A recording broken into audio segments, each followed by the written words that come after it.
ਅੱਜ ਦਾ ਪ੍ਰਸੰਗ ਲੜੀਵਾਰ ਸੁਖਮਣੀ ਸਾਹਿਬ ਵਿੱਚ 9ਵੀਂ ਅਸ਼ਟਪਦੀ ਦੇ ਅਖੀਰਲੇ 4 ਪਦੇ ਵਿਚਾਰਾਂਗੇ।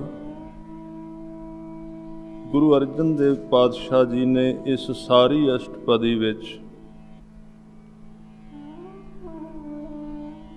ਜਿਨ੍ਹਾਂ ਦੇ ਨਾਮ ਨਾਲ ਅਪਰਸ, ਵੈਸ਼ਨੂ, ਭਗਉਤੀ, ਰਾਮਦਾਸ, ਪੰਡਤ ਔਰ ਜੀਵਨ ਮੁਕਤ ਮਨੁੱਖ, ਇਹ ਸਾਰੀਆਂ ਅਵਸਥਾਵਾਂ ਨੇ। ਜਿਵੇਂ ਜਿਉਂ-ਜਿਉਂ ਬੀਜ ਪੁੰਗਰਦਾ ਹੈ ਉਹਦੀ ਅਵਸਥਾ ਬਦਲਦੀ ਹੈ। ਪਹਿਲਾਂ ਉਹ ਬੀਜ ਹੈ, ਫਿਰ ਛੋਟੀ-ਛੋਟੀਆਂ ਪੁੰਗਰਾਂ ਉਹਦੇ ਵਿੱਚੋਂ ਨਿਕਲਦੀਆਂ, ਰੂਪ ਬਦਲ ਜਾਂਦਾ। ਇਸ ਤਰ੍ਹਾਂ ਧਰਮੀ ਬੰਦਾ ਵੀ ਜੇ ਤਾਂ ਤੁਰੇ ਫਿਰ ਤਾਂ ਰੂਪ ਬਦਲਦਾ ਹੈ, ਨਹੀਂ ਤੇ ਜਿਵੇਂ ਦਾ ਹੈ ਸੀ ਉਸੇ ਤਰ੍ਹਾਂ ਹੀ ਬੈਠਾ ਰਹਿੰਦਾ। ਬੀਜ ਟੁੱਟਦਾ ਹੈ, ਫਿਰ ਉਹਦੀਆਂ ਬਾਰੀਕ ਪਰੂੰਬਲੀਆਂ ਨਿਕਲਦੀਆਂ, ਫਿਰ ਉਹਦੀ ਤਣਾ ਬਣਦਾ ਹੈ, ਫਿਰ ਟਹਿਣੀਆਂ ਬਣਦੀਆਂ ਨੇ, ਫਿਰ ਪੱਤੇ ਲੱਗਦੇ ਨੇ, ਫਿਰ ਫੁੱਲ ਬਣਦੇ ਨੇ, ਫਿਰ ਬੀਜ ਪਰਤ ਕੇ ਆਪਣੇ ਫਲ ਦਾ ਰੂਪ ਧਾਰਨ ਕਰਦਾ। ਜਿੱਥੋਂ ਤੁਰਿਆ ਸੀ ਉੱਥੇ ਪਹੁੰਚ ਗਿਆ। ਜੈ ਤੇ ਉਪਜੀ ਤੈ ਮਿਲੀ, ਸੱਚੀ ਪ੍ਰੀਤ ਸਮਾਹੋ। ਜੀਵਨ ਦਾ ਜੇ ਮਨੋਰਥ ਭਾਲਿਆ ਜਾਏ ਤੇ ਉਹ ਪ੍ਰਕਿਰਤੀ ਵਿੱਚੋਂ ਲੱਭ ਜਾਂਦਾ ਹੈ। ਪ੍ਰਕਿਰਤੀ ਵਿੱਚ ਤੁਸੀਂ ਵੇਖੋ, ਇੱਕ ਮਾਲੀ ਇੱਕ ਅੰਬ ਬੀਜਦਾ ਹੈ, ਅੰਬ ਦਾ ਬੀਜ ਬੀਜਦਾ ਹੈ ਤੇ ਉਸ ਬੀਜਣ ਵਾਲੇ ਨੂੰ ਪੁੱਛਿਆ ਜਾਏ, ਜਿਹੜਾ ਕੰਮ ਤੂੰ ਕਰ ਰਿਹਾ ਇਹਦੀ ਮੰਜ਼ਿਲ ਕੀ ਹੈ, ਇਹ ਪਹੁੰਚ ਕਿੱਥੇ ਕਰਨੀ, ਤੂੰ ਕਿਹੜੀ ਥਾਂ ਤੇ ਪਹੁੰਚਣਾ, ਤੇਰਾ ਮਨੋਰਥ ਏਮ ਕੀ ਜੀ ਇਹਦਾ, ਇਸ ਕੰਮ ਦਾ, ਤਾਂ ਉਹ ਕਹੇਗਾ ਕਿ ਇਹਦਾ ਇੱਕ ਹੀ ਮੰਜ਼ਿਲ ਹੈ, ਮੈਂ ਅੰਬ ਬੀਜਿਆ ਤੇ ਮੈਨੂੰ ਅੰਬ ਚਾਹੀਦਾ ਹੈ, ਉੱਥੇ ਜਾ ਕੇ ਮੈਂ ਸਮਝ ਲਾਂਗਾ ਮੈਂ ਸਫਲ ਹੋ ਗਿਆ ਇਹਦੇ ਵਿੱਚ। ਤੇ ਜੇ ਉਹਨੇ ਅੰਬ ਦਾ ਬੀਜ ਬੀਜਿਆ, ਉੱਗਿਆ ਤੇ ਰਾਹ ਵਿੱਚ ਉਹਨੂੰ ਪਾਣੀ ਨਾ ਮਿਲਿਆ, ਪੱਤੇ ਸੁੱਕ ਗਏ, ਕੀੜੇ ਖਾ ਗਏ, ਸੰਭਾਲ ਨਾ ਕੀਤੀ, ਜਾਂ ਉਹਨੂੰ ਕੋਈ ਰੋਗ ਲੱਗ ਗਿਆ, ਅੱਧ ਵਿੱਚ ਸੁੱਕ ਗਿਆ, ਤੇ ਉਹ ਨਿਰਾਸ਼ ਹੋ ਜਾਏਗਾ। ਉਹ ਮਾਲੀ ਕਹੇਗਾ ਵੀ ਸਿਰੇ ਨਹੀਂ ਲੱਗੀ ਗੱਲ। ਇਸ ਤਰ੍ਹਾਂ ਮਨੁੱਖੀ ਸਰੀਰ ਨੂੰ ਪਰਮਾਤਮਾ ਮਾਲੀ ਬਣ ਕੇ ਬੀਜਦਾ ਹੈ। ਤੁਸੀਂ ਬਾਣੀ ਵਿੱਚ ਪੜ੍ਹੋਗੇ, ਮੇਰਾ ਪ੍ਰਭ ਮਾਲੀ ਜਗਤ ਸਭ ਵਾੜੀ। ਇਹ ਸਾਰਾ ਜਗਤ ਬਾਗ ਹੈ, ਹਰ ਇੱਕ ਸਰੀਰ ਉਹਦੇ ਵਿੱਚ ਇੱਕ ਰੁੱਖ ਹੈ, ਇੱਕ ਬੂਟਾ ਹੈ। ਪਰਮਾਤਮਾ ਇਸ ਆਸ ਨੂੰ ਲੈ ਕੇ ਬੀਜਦਾ ਹੈ ਕਿ ਇਹਦੀ ਯਾਤਰਾ ਜਿੱਥੋਂ ਸ਼ੁਰੂ ਹੋਈ ਹੈ ਉੱਥੋਂ ਤੱਕ ਪਹੁੰਚ ਜਾਏ। ਗੁਰੂ ਅਮਰਦਾਸ ਜੀ ਨੂੰ ਪੁੱਛੀਏ, ਮਹਾਰਾਜ ਇੱਕ ਬੂਟੇ ਦੀ ਯਾਤਰਾ ਤੇ ਬੀਜ ਤੋਂ ਸ਼ੁਰੂ ਹੁੰਦੀ ਹੈ, ਸਾਡੀ ਕਿੱਥੋਂ ਸ਼ੁਰੂ ਹੋਈ? ਤੇ ਗੁਰੂ ਅਮਰਦਾਸ ਜੀ, ਗੁਰੂ ਗ੍ਰੰਥ ਸਾਹਿਬ ਜੀ ਦੱਸਦੇ ਨੇ ਤੇਰਾ ਜੀਵਨ ਕਿੱਥੋਂ ਸ਼ੁਰੂ ਹੋਇਆ। ਸਾਹਿਬ ਕਹਿੰਦੇ ਨੇ, ਕਹੈ ਨਾਨਕ ਸ੍ਰਿਸ਼ਟ ਕਾ ਮੂਲ ਰਚਿਆ। ਮੂਲ ਦਾ ਅਰਥ ਹੈ ਬੀਜ, ਜੜ। ਕਹੈ ਨਾਨਕ ਸ੍ਰਿਸ਼ਟ ਕਾ ਮੂਲ ਰਚਿਆ। ਸ੍ਰਿਸ਼ਟੀ ਕਿੱਥੋਂ ਬਣੀ? ਜੋਤ ਰਾਖੀ ਤਾਂ ਤੂੰ ਜਗ ਮੈਂ ਆਇਆ। ਜੋਤ ਦੇ ਅਰਥ ਨੇ ਸ਼ਬਦ, ਆਵਾਜ਼, ਜਿਹਨੂੰ ਅੰਗਰੇਜ਼ੀ ਵਾਲੇ ਸਾਊਂਡ ਕਹਿੰਦੇ ਨੇ। ਇਹ ਆਵਾਜ਼ ਸੁਣੀ ਜਾਂਦੀ ਹੈ, ਉਹਨੂੰ ਕਹੀਏ ਸਾਊਂਡ ਲੈਸ ਸਾਊਂਡ। ਉਹ ਆਵਾਜ਼ ਜਿਹਨੂੰ ਇਹ ਕੰਨ ਨਹੀਂ ਸੁਣ ਸਕਦੇ, ਉੱਥੋਂ ਜਗਤ ਬਣਿਆ। ਖੈਰ ਇਹ ਵਿਸ਼ਾ ਹੋਰ ਪਾਸੇ ਜਾਣ ਵਾਲਾ। ਕਹਿਣ ਤੋਂ ਭਾਵ ਗੁਰੂ ਅਮਰਦਾਸ ਜੀ ਕਹਿੰਦੇ ਨੇ, ਜੋਤ ਤੋਂ ਤੇਰਾ ਜੀਵਨ ਸ਼ੁਰੂ ਹੋਇਆ। ਇਹ ਸਰੀਰਾ ਮੇਰਿਆ, ਇਸ ਜਗ ਇਹ ਸਰੀਰਾ ਮੇਰਿਆ, ਹਰ ਤੁਮ ਮੈਂ ਜੋਤ ਰੱਖੀ, ਤਾਂ ਤੂੰ ਜਗ ਮੈਂ ਆਇਆ। ਜੋਤ ਇਹਦੀ ਆਰੰਭਤਾ ਹੈ, ਜਿਵੇਂ ਅੰਬ ਦੇ ਬੂਟੇ ਦੀ ਆਰੰਭਤਾ ਬੀਜ ਤੋਂ ਹੋਈ, ਅੰਬ ਤੋਂ। ਜੋਤ ਤੋਂ ਜੀਵਨ ਸ਼ੁਰੂ ਹੋਇਆ ਤੇ ਰਸਤੇ ਵਿੱਚ ਮਿੱਟੀ ਹੈ ਸਰੀਰ ਸਾਰਾ। ਜੇ ਅਸੀਂ ਮਿੱਟੀ ਵਿੱਚ ਫਸ ਗਏ, ਅਸੀਂ ਅਸਫਲ ਹੋ ਗਏ। ਰਾਹ ਵਿੱਚ ਸੁੱਕ ਗਿਆ ਜੀਵਨ, ਰਾਹ ਵਿੱਚ ਹੀ ਖਿਲਰ ਗਿਆ ਜੀਵਨ। ਤੇ ਜਿਹੜੇ ਲੋਕ ਇਸ ਮਿੱਟੀ ਦੀ ਵਰਤੋਂ ਕਰਕੇ ਨੂਰ ਤੱਕ ਚਲੇ ਜਾਂਦੇ ਨੇ, ਜੋਤ ਨੂੰ ਪ੍ਰਾਪਤ ਕਰ ਲੈਂਦੇ, ਪ੍ਰਗਟ ਕਰ ਲੈਂਦੇ, ਸਭ ਮੈਂ ਜੋਤ ਜੋਤ ਹੈ ਸੋਏ, ਤਿਸ ਦਾ ਚਾਨਣ ਸਭ ਮੈਂ ਚਾਨਣ ਹੋਏ। ਪਰ ਸਿੱਧਾ ਨਹੀਂ, ਗੁਰ ਸਾਖੀ ਜੋਤ ਪ੍ਰਗਟ ਹੋਏ। ਤੇ ਗੁਰੂ ਨਾਨਕ ਸਾਹਿਬ ਉਸ ਪੰਡਤ ਨੂੰ ਕਹਿਣ ਲੱਗੇ ਜਗਨਨਾਥ ਜਾ ਕੇ, ਕਹਿੰਦੇ ਪੰਡਤ ਜੀ ਹੁਣ ਥਾਲੀ ਵਿੱਚ ਦੀਵੇ ਲਾਉਣ ਦੀ ਲੋੜ ਨਹੀਂ ਰਹੀ, ਹੁਣ ਅੰਦਰ ਹੀ ਆਰਤੀ ਹੁੰਦੀ ਜਾਂਦੀ, ਅੰਦਰ ਦੀਵਾ ਜਗ ਪਿਆ। ਪਾਇਆ ਰਤਨ ਘਰਾਹੋਂ ਦੀਵਾ ਬਾਲਿਆ। ਉੱਥੇ ਸ਼ਬਦ ਕਹਿ ਸਨ, ਗੁਰ ਸਾਖੀ ਜੋਤ ਪ੍ਰਗਟ ਹੋਏ, ਜੋ ਤਿਸ ਭਾਵੈ ਸੋ ਆਰਤੀ ਹੋਏ। ਤਾਂ ਉਹ ਮਾਲੀ ਸੰਤੁਸ਼ਟ ਹੋ ਜਾਏਗਾ ਜਿਹੜਾ ਆਪਣੇ ਬੂਟੇ ਨੂੰ ਫਲ ਤੱਕ ਲੈ ਕੇ ਚਲਾ ਗਿਆ। ਜੇ ਰਾਹ ਵਿੱਚ ਸੁੱਕ ਗਿਆ ਤੇ ਨਿਰਾਸ਼ ਹੁੰਦਾ ਹੈ। ਇਸੇ ਤਰ੍ਹਾਂ ਪਰਮਾਤਮਾ ਭਾਵੇਂ ਨਿਰਾਸ਼ ਕਦੀ ਨਹੀਂ ਹੁੰਦਾ, ਨਿਰਾਸ਼ਤਾ ਉਹਦੇ ਕੋਲ ਹੈ ਹੀ ਨਹੀਂ, ਪਰ ਉਹ ਫਿਰ ਵੀ ਅੰਦਰੋਂ ਥੋੜ੍ਹਾ ਜਿਹਾ ਜ਼ਰੂਰ ਝੁਰਦਾ ਹੋਵੇਗਾ ਵੀ ਜਿਹਨੂੰ ਪੈਦਾ ਕੀਤਾ ਸੀ ਰਾਹ ਵਿੱਚ ਹੀ ਸੁੱਕ ਗਿਆ ਮਿੱਤਰ, ਸਿਰੇ ਤੇ ਆਇਆ ਹੀ ਨਹੀਂ, ਖੁੱਭ ਗਿਆ ਰਾਹ ਵਿੱਚ, ਥੋੜ੍ਹਾ ਜਿਹਾ ਜ਼ਰੂਰ, ਪਰ ਉਹਦੇ ਵਿੱਚ ਕੋਈ ਉਦਾਸੀ ਨਹੀਂ, ਉਹ ਫਿਰ ਪਰਤ ਕੇ ਬੀਜ ਦਿੰਦਾ। ਵਾਰ-ਵਾਰ ਕਹਿੰਦਾ ਫਿਰ ਜਾ, ਇਸ ਨੂੰ ਕਹਿੰਦੇ ਵਾਰ-ਵਾਰ ਜਨਮ ਲੈਣਾ। ਜਿੰਨਾ ਚਿਰ ਅਸੀਂ ਫਲ ਤੱਕ ਨਹੀਂ ਜਾਵਾਂਗੇ ਸਾਨੂੰ ਬੀਜਦੇ ਹੀ ਰਹੇਗਾ, ਭੇਜਦੇ ਹੀ ਰਹੇਗਾ ਔਰ ਭਟਕਦੇ ਰਹਾਂਗੇ ਫਿਰ ਯਾਤਰਾ ਵਿੱਚ। ਸਤਿਗੁਰੂ ਸੱਚੇ ਪਾਤਸ਼ਾਹ ਜੀ ਅੱਜ ਬੀਜ ਦੀ ਗੱਲ ਕਰਦੇ ਨੇ ਇਸ ਪਹਿਲੇ ਬਚਨ ਵਿੱਚ, ਕਿਉਂਕਿ ਮੈਂ ਬਹੁਤੇ ਵਿਸਤਾਰ ਵਿੱਚ ਨਹੀਂ ਜਾ ਸਕਦਾ, ਲੰਬੇ ਅੱਧੀ ਅਸ਼ਟਪਦੀ ਦੀ ਵਿਆਖਿਆ ਆਪ ਜੀ ਨਾਲ ਸਾਂਝੀ ਕਰਨੀ। ਹਜ਼ੂਰ ਸੱਚੇ ਪਾਤਸ਼ਾਹ ਨਾਮ ਨੂੰ ਕਹਿ ਰਹੇ ਨੇ। ਗੁਰੂ ਅਰਜਨ ਦੇਵ ਪਾਤਸ਼ਾਹ ਕਹਿੰਦੇ, ਬੀਜ ਮੰਤਰ ਸਰਬ ਕੋ ਗਿਆਨ, ਚਹੁ ਵਰਨਾ ਮਹਿ ਜਪੈ ਕੋ ਨਾਮ।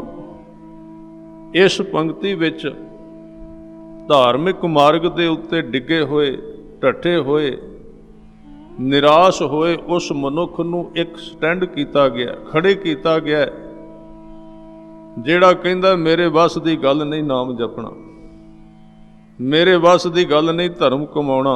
ਉਹਨੂੰ ਕਹਿੰਦੇ ਨੇ ਜਪੈ ਕੋ ਨਾਮ, ਕੋਈ ਵੀ ਜਪ ਲਵੇ। ਯਾਨੀ ਕਿ ਜਿਹਨੂੰ ਸਰੀਰ ਮਿਲਿਆ ਉਸੇ ਨੂੰ ਪਰਮਾਤਮਾ ਨੇ ਅੰਦਰ ਇੱਕ ਜ਼ਮੀਨ ਦਿੱਤੀ ਹੈ, ਧਰਤੀ ਦਿੱਤੀ ਹੈ, ਤੇ ਉਹਦਾ ਬੀਜ ਮਿਲਦਾ ਗੁਰੂ ਕੋਲੋਂ। ਜੇ ਉਹਦੇ ਵਿੱਚ ਜੋ ਕੁਝ ਬੀਜ, ਸਾਡੀ ਮਰਜ਼ੀ ਅਸੀਂ ਕੀ ਬੀਜਣਾ। ਜ਼ਮੀਨ ਤਾਂ ਪਰਮਾਤਮਾ ਨੇ ਬਖਸ਼ ਦਿੱਤੀ, ਸਰੀਰ ਜਿਹੜਾ ਹੈ, ਸਰੀਰ ਜ਼ਮੀਨ ਵਰਗਾ ਹੈ। ਇਹਨੂੰ ਬਹੁਤ ਥਾਵਾਂ ਤੇ ਗੁਰਬਾਣੀ ਵਿੱਚ ਜ਼ਮੀਨ ਕਿਹਾ ਗਿਆ। ਸਰੀਰ ਦੇ ਵਿੱਚ ਹੁਣ ਬੀਜਣਾ ਕੀ ਏ, ਇਹ ਫੈਸਲਾ ਅਕਾਲ ਪੁਰਖ ਨੇ ਸਾਡੇ ਹੱਥ ਵਿੱਚ ਦੇ ਦਿੱਤਾ। ਤੁਸੀਂ ਕੀ ਬੀਜਣਾ ਤੁਹਾਡੀ ਮਰਜ਼ੀ। ਕੰਡੇ ਲੈ ਕੇ ਆਵੋ, ਗੁਲਾਬ ਦੇ ਫੁੱਲ ਦਾ ਬੀਜ ਲੈ ਕੇ ਆਵੋ, ਝੋਨਾ ਬੀਜ ਲਓ, ਕਣਕ ਬੀਜ ਲਵੋ, ਗੰਨਾ ਬੀਜ ਲਓ, ਇਹ ਤੁਹਾਡੀ ਮਰਜ਼ੀ ਹੈ। ਪਰ ਇੱਕ ਗੱਲ ਪੱਕੀ, ਜੋ ਬੀਜਾਂਗੇ ਉਹ ਵੱਢਣਾ ਉਸੇ ਮਨੁੱਖ ਨੇ, ਇਹ ਸ਼ਰਤ ਜ਼ਰੂਰ। ਬੀਜਣਾ ਆਪਣੀ ਮਰਜ਼ੀ ਨਾਲ, ਪਰਮਾਤਮਾ ਕਿਸੇ ਦੀ ਬਾਂਹ ਨਹੀਂ ਫੜੇਗਾ ਕੀ ਕਰ ਰਿਹਾ, ਖੁੱਲ੍ਹ ਦੇ ਦਿੱਤੀ। ਬੀਜਣਾ ਤੂੰ, ਪਰ ਖਿਆਲ ਰੱਖੀ ਵੱਢਣਾ ਕਿਸੇ ਹੋਰ ਨੇ ਨਹੀਂ, ਵੱਢਣਾ ਵੀ ਤੂੰ ਹੈ। ਇਸ ਲਈ ਇਸ ਢੰਗ ਨਾਲ ਬੀਜੀ ਕਿ ਉਹਨੂੰ ਤੂੰ ਵੱਢਣ ਵਿੱਚ ਕਿਤੇ ਔਖਾ ਨਾ ਹੋ। ਬੀਜੀ ਇਸ ਢੰਗ ਦੇ ਨਾਲ, ਉੱਥੇ ਤਾਂ ਬੀਜ ਖਿਲਾਰਿਆ ਜਾਂਦਾ ਹੈ ਨਾ ਜ਼ਮੀਨ ਵਿੱਚ, ਇੱਥੇ ਸਾਧ ਸੰਗਤ ਬੀਜ ਹੋਰ ਢੰਗ ਦਾ ਹੈ। ਇੱਥੇ ਬੀਜ ਹੈ, ਅਸੀਂ 3-4 ਚੀਜ਼ਾਂ ਦੇ ਰਾਹੀਂ ਬੀਜਨੇ ਆ। ਮੂੰਹ ਦੇ ਰਾਹੀਂ ਬੀਜੀ ਦਾ, ਸ਼ਬਦਾਂ ਰਾਹੀਂ ਬਹੁਤਾ ਜੀਵਨ ਬੀਜਿਆ ਜਾਂਦਾ ਜਦੋਂ ਆਦਮੀ ਬੋਲਦਾ, ਔਰ ਸ਼ਬਦ ਫਿਰ ਨਿਰੰਤਰ ਵਿਕਾਸ ਕਰ ਜਾਂਦੇ ਨੇ ਜੀਵਨ ਵਿੱਚ। ਜਿਵੇਂ ਦਾ ਅਸੀਂ ਬੋਲਨੇ ਆ, ਉਹ ਸ਼ਬਦ ਅੰਦਰ ਬੀਜ ਬਣ ਕੇ ਪੈ ਜਾਂਦੇ ਨੇ। ਇਸ ਕਰਕੇ ਗੁਰਸਿੱਖੀ ਦੀ ਜਿਹੜੀ ਸਾਧਨਾ ਹੈ ਉਹ ਬੋਲਣ ਤੇ ਖੜੀ ਹੈ ਬਹੁਤੀ। ਬੋਲਣ ਦਾ ਇੱਕ ਵਿਗਿਆਨ ਹੈ ਗੁਰਸਿੱਖੀ। ਗੁਰੂ ਨਾਨਕ ਦੇਵ ਜੀ ਨੇ ਇੱਥੋਂ ਸਿੱਖ ਧਰਮ ਸ਼ੁਰੂ ਕੀਤਾ, ਬੋਲਣ ਤੋਂ। ਬਾਕੀ ਦੇ ਧਰਮ ਸਨ, ਕੋਈ ਕਹਿੰਦਾ ਸੀ ਧਿਆਨ ਲਾਓ, ਕੋਈ ਕਹਿੰਦਾ ਸੀ ਚੁੱਪ ਕਰ ਜਾਓ, ਕੋਈ ਕਹਿੰਦਾ ਸੀ ਜੰਗਲ ਵਿੱਚ ਚਲੇ ਜਾਓ। ਗੁਰੂ ਸਾਹਿਬ ਨੇ ਇੱਕ ਨਵਾਂ ਵਿਗਿਆਨਕ ਧਰਮ ਦਿੱਤਾ, ਉਹ ਬੋਲਣ ਤੋਂ ਸ਼ੁਰੂ ਹੁੰਦਾ ਹੈ। ਬੋਲਣ ਤੋਂ ਸ਼ੁਰੂ ਹੁੰਦਾ ਹੈ ਤੇ ਚੁੱਪ ਕਰਨ ਤੇ ਸਮਾਪਤ ਹੋ ਜਾਂਦਾ ਜਾ। ਬੋਲਣ ਤੋਂ।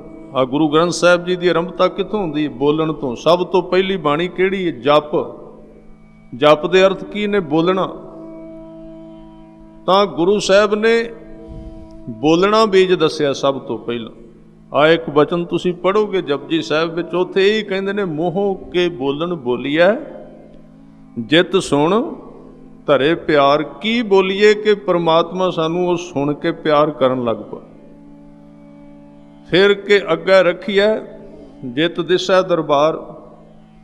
ਬੋਲੀਏ ਕੀ ਤੇ ਉਹਦੇ ਅੱਗੇ ਭੇਟ ਕੀ ਕਰੀਏ ਵੀ ਉਹਦਾ ਦਰਵਾਜ਼ਾ, ਉਹਦਾ ਘਰ, ਉਹਦੀ ਡਿਉਢੀ ਸਾਨੂੰ ਦਿਸ ਪੈ। ਕੀ ਬੀਜੀਏ ਤੇ ਕੀ ਬੋਲੀਏ, ਕੀ ਭੇਟ ਕਰੀਏ। ਗੁਰੂ ਨਾਨਕ ਦੇਵ ਜੀ ਨੇ ਅੱਗੇ ਭੇਟਾ ਦੱਸ ਦਿੱਤੀ ਹੈ, ਧਿਆਨ ਨਾਲ ਸਰਵਣ ਕਰਨਾ। ਭੇਟਾ ਕਿਹੜੀ ਹੈ? ਉਹ ਸੁਣ ਲੈਣਾ, ਮਾਇਆ ਨਹੀਂ। ਇੱਥੋਂ ਤਾਂ ਸ਼ੁਰੂਆਤ ਹੁੰਦੀ ਹੈ। ਭੇਟਾ ਕਿੱਥੋਂ ਸ਼ੁਰੂ ਹੁੰਦੀ? ਕਹਿੰਦੇ ਤੈਨੂੰ ਦਰਬਾਰ ਦਿਸ ਸਕਦਾ ਹੈ ਔਰ ਤੇਰੀ ਆਵਾਜ਼ ਨੂੰ ਉਹ ਸੁਣੇਗਾ। ਇਹਦੀ ਜ਼ਿੰਮੇਵਾਰੀ ਗੁਰੂ ਨਾਨਕ ਦੇਵ ਜੀ ਇਹਨਾਂ 3 ਪੰਕਤੀਆਂ ਵਿੱਚ ਲੈਂਦੇ ਨੇ। ਗੁਰੂ ਉਹ ਜਿਹੜਾ ਜ਼ਿੰਮੇਵਾਰੀ ਲਵੇ, ਜਿਹੜਾ ਜ਼ਿੰਮੇਵਾਰੀ ਨਹੀਂ ਉਹ ਗੁਰੂ ਕਾਹਦਾ ਹੈ? ਗੁਰੂ ਦੇ ਅਰਥ ਕੀ ਨੇ? ਗੁਰੂ ਦਾ ਅਰਥ ਉਹ ਜੋ ਕਹਿ ਰਿਹਾ ਉਹਦੀ ਜ਼ਿੰਮੇਵਾਰੀ ਲੈਂਦਾ, ਵੀ ਇਸ ਤਰ੍ਹਾਂ ਕਰੋ, ਇਹ ਸ਼ਰਤ ਪੂਰੀ ਕਰ ਦਿਓ, ਇਹ ਹੋਵੇਗਾ, ਹੋ ਜਾਏਗਾ ਇਸ ਤਰ੍ਹਾਂ, ਬਿਲਕੁਲ ਸਾਫ਼। ਤਾਂ ਉਹਨਾਂ ਨੇ ਪਹਿਲਾਂ 2 ਚੀਜ਼ਾਂ ਦੀ ਗੱਲ ਕੀਤੀ ਕਿ ਦਰਬਾਰ ਕਿਵੇਂ ਦਿਸੇਗਾ ਤੇ ਸਾਡੀ ਗੱਲ ਨੂੰ ਸੁਣੇ ਕਿਵੇਂ। ਜਿਤ ਸੁਣ ਧਰੇ ਪਿਆਰ, ਜਿਤ ਦਿਸੈ ਦਰਬਾਰ। 2 ਚੀਜ਼ਾਂ ਕਦੋਂ ਮਿਲਣਗੀਆਂ? ਕਹਿਣ ਲੱਗੇ ਉਹਨੂੰ ਕੁਝ ਚੜਾ, ਉਹਦੇ ਅੱਗੇ ਪਰੋਸ ਕੁਝ, ਉਹਦੀ ਗੋਲਕ ਵਿੱਚ ਕੁਝ ਪਾ। ਇਹ 2 ਚੀਜ਼ਾਂ ਤੈਨੂੰ ਤਾਂ ਦਿਸਣਗੀਆਂ। ਸਿੱਖ ਨੇ ਪੁੱਛਿਆ, ਮਹਾਰਾਜ ਕੀ ਭੇਟ ਚੜਾਈਏ? ਕਹਿਣ ਲੱਗੇ ਸਵੇਰੇ ਵੇਖੀ, ਜਦੋਂ ਤੂੰ ਸੂਰਜ ਚੜ੍ਹਨ ਤੋਂ 3 ਕੁ ਘੰਟੇ ਪਹਿਲਾਂ ਇੱਕ ਬੜੀ ਮਿੱਠੀ ਜਿਹੀ ਨੀਂਦ ਆਉਂਦੀ ਹੈ ਤੈਨੂੰ, ਬੜੀ ਮਿੱਠੀ ਨੀਂਦ। ਉਹ ਨੀਂਦ ਆਪਣੇ ਗੁਰੂ ਦੀ ਭੇਟਾ ਚੜਾ ਦੇ।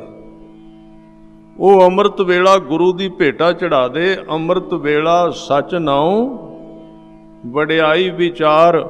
ਆ ਪਿਛਲੀਆਂ 2ਵੇਂ ਚੀਜ਼ਾਂ ਤੇਰੀ ਜ਼ਿੰਦਗੀ ਵਿੱਚ ਵਾਪਰ ਜਾਣਗੀਆਂ ਜੇ ਉਦੋਂ ਬੋਲੇਗਾ, ਤੇਰੀ ਆਵਾਜ਼ ਵੀ ਪਿਆਰ ਨਾਲ ਸੁਣੇਗਾ, ਤੇ ਜੇ ਉਦੋਂ ਬੋਲੇਗਾ ਤੈਨੂੰ ਦਰਬਾਰ ਵੀ ਦਿਸ ਪਏਗਾ। ਨੀਂਦ ਭੇਟ ਕਰ। ਕਿਉਂਕਿ ਸਾਧ ਸੰਗਤ ਕਿਸੇ ਬੰਦੇ ਨੂੰ ਕਹੋ, ਉਹ ਕਹੇਗਾ ਮੈਂ ਲੱਖ ਰੁਪਈਆ ਦੇ ਦੇਣਾ, ਪਰ ਸਵੇਰੇ ਉੱਠਿਆ ਨਹੀਂ ਜਾਂਦਾ ਮੇਰੇ ਤੋਂ। ਨੀਂਦ ਕੌਣ ਛੱਡੇ ਸਵੇਰ ਦੀ? ਕੌਣ ਤਿਆਗੇ? ਇਸ ਲਈ ਇੱਕ ਸਿੱਧੇ ਸਾਦੇ ਆਦਮੀ ਦਾ ਖਿਆਲ ਹੈ, ਬਿਲਕੁਲ ਜਿਹਨੂੰ 1 2 3 ਵੀ ਨਹੀਂ ਆਉਂਦਾ, ਬਿਲਕੁਲ ਨਹੀਂ ਆਉਂਦਾ, ਗਰੀਬੀ ਤੋਂ ਤੰਗ ਹੈ, ਗਰਮੀ ਦਾ ਮਾਰਿਆ ਹੋਇਆ, ਪਸੀਨੇ ਨਾਲ ਲੱਥ-ਪੱਥ। ਮੈਂ ਖੁਦ ਉਹਨੂੰ ਪੁੱਛਿਆ ਵੀ ਤੇਰੀ ਹਾਲਾਤ ਬੜੀ ਮਾੜੀ ਹੈ ਤੇ ਤੂੰ ਰੱਬ ਨੂੰ ਆਪਣੀ ਗੱਲ ਕਹਿ ਵੀ ਮੇਰੇ ਤੇ ਗਰੀਬੀ ਬੜੀ ਹੈ, ਤੂੰ ਪਸੀਨੇ ਨਾਲ ਲੱਥ-ਪੱਥ ਰੁਲਿਆ ਹੋਇਆ। ਉਹਨੂੰ ਕਹਿ ਵੀ ਹਵਾ ਹੀ ਠੰਡੀ ਛੱਡ ਦੇ, ਹੋਰ ਕੁਝ ਨਹੀਂ, ਸਰੀਰ ਨੂੰ ਗਰਮੀ ਤੇ ਨਾ ਲੱਗੇ। ਆਦਮੀ ਸਿੱਧਾ ਸੀ ਬਿਲਕੁਲ, ਪਰ ਉਹਨੇ ਗੱਲ ਬੜੀ ਪਤੇ ਦੀ ਕਹੀ। ਕਈ ਵਾਰੀ ਸਿੱਧੇ ਆਦਮੀਆਂ ਦੇ ਵਿੱਚੋਂ ਗਿਆਨ ਵਹਿ ਜਾਂਦਾ, ਜਿਹੜਾ ਬ੍ਰਹਿਮੰਡ ਵਿੱਚ ਭਰਿਆ ਹੋਇਆ, ਸਿੱਧਿਆਂ ਵਿੱਚੋਂ ਬਿਲਕੁਲ। ਗਿਆਨਵਾਨ ਤੇ ਅੱਗੇ ਅੜ ਕੇ ਖਲੋ ਜਾਂਦੇ ਵੀ ਅਸੀਂ ਰੱਬ ਦਾ ਗਿਆਨ ਨਹੀਂ ਵਿੱਚੋਂ ਨਿਕਲ ਦੇਣਾ, ਆਪਣਾ ਹੀ ਕੱਢਣ ਦਾ ਸਾਰਾ। ਉਹ ਸਿੱਧਾ ਆਦਮੀ ਸੀ। ਜਦੋਂ ਉਹਨੂੰ ਪੁੱਛਿਆ ਨਾ ਬਈ ਤੂੰ ਆਪਣੇ ਰੱਬ ਨੂੰ ਕਹਿ ਵੀ ਥੋੜੀ ਜਿਹੀ ਗਰਮੀ ਹਟਾ ਦੇ, ਥੋੜਾ ਜਿਹਾ ਮੀਂਹ ਪਾ ਦੇ, ਗੱਲ ਉਹਨੇ ਬਹੁਤ ਪਤੇ ਦੀ ਕਹੀ। ਕਹਿਣ ਲੱਗਾ ਵੀ ਜਦੋਂ ਰੱਬ ਸੁਣਨ ਆਉਂਦਾ ਉਦੋਂ ਮੈਂ ਸੁੱਤਾ ਹੁੰਦਾ, ਜਦੋਂ ਮੈਂ ਜਾਗਣਾ ਉਹ ਚਲਾ ਜਾਂਦਾ। ਕਮਾਲ ਦੀ ਗੱਲ ਸੀ। ਮੈਂ ਕਿਹਾ ਇਹ ਕਿਵੇਂ? ਕਹਿੰਦੇ ਉਹ ਸੂਰਜ ਉੱਗਣ ਤੋਂ ਪਹਿਲਾਂ ਸੁਣਦਾ, ਉਦੋਂ ਮੇਰੀ ਜਾਗ ਨਹੀਂ ਖੁੱਲ੍ਹਦੀ, ਤੇ ਜਦੋਂ ਮੈਂ ਜਾਗਣਾ ਉਹ ਤੁਰ ਜਾਂਦਾ, ਉਹਨੂੰ ਕੰਮ ਪੈ ਜਾਂਦਾ ਆਪਣੇ ਹੋਰ ਕਿਤੇ। ਰੱਬ ਉੱਥੇ ਰਹਿੰਦਾ ਜਿੱਥੇ ਅੰਮ੍ਰਿਤ ਵੇਲਾ ਹੁੰਦਾ, ਰਹਿੰਦਾ ਤੇ ਸਾਰੀ ਥਾਂ ਹੀ, ਪਰ ਇੱਕ ਕੇਂਦਰ ਉਹਦਾ ਉੱਥੇ ਬਣਿਆ ਰਹਿੰਦਾ, ਉੱਥੇ ਉਹ ਸੰਘਣਾ ਰਹਿੰਦਾ, ਗੂੜਾ ਰਹਿੰਦਾ। ਜਿਵੇਂ ਸੂਰਜ ਰਹਿੰਦਾ ਇੱਕ ਥਾਂ ਤੇ, ਰੋਸ਼ਨੀ ਉਹਦੀ ਬੜੀ ਦੂਰ ਜਾਂਦੀ। ਤਾਂ ਇੱਥੇ ਬੇਨਤੀ ਕਰ ਰਿਹਾ ਸੀ ਵੀ ਇਹ 2 ਚੀਜ਼ਾਂ ਨੇ ਨਾ ਜਿਹੜੀਆਂ ਗੁਰੂ ਨਾਨਕ ਦੇਵ ਜੀ ਕਹਿੰਦੇ ਤਾਂ ਦਿਸਣਗੀਆਂ, ਤੂੰ ਅੰਮ੍ਰਿਤ ਵੇਲੇ ਦੀ ਨੀਂਦ ਉਹਨੂੰ ਦੇ।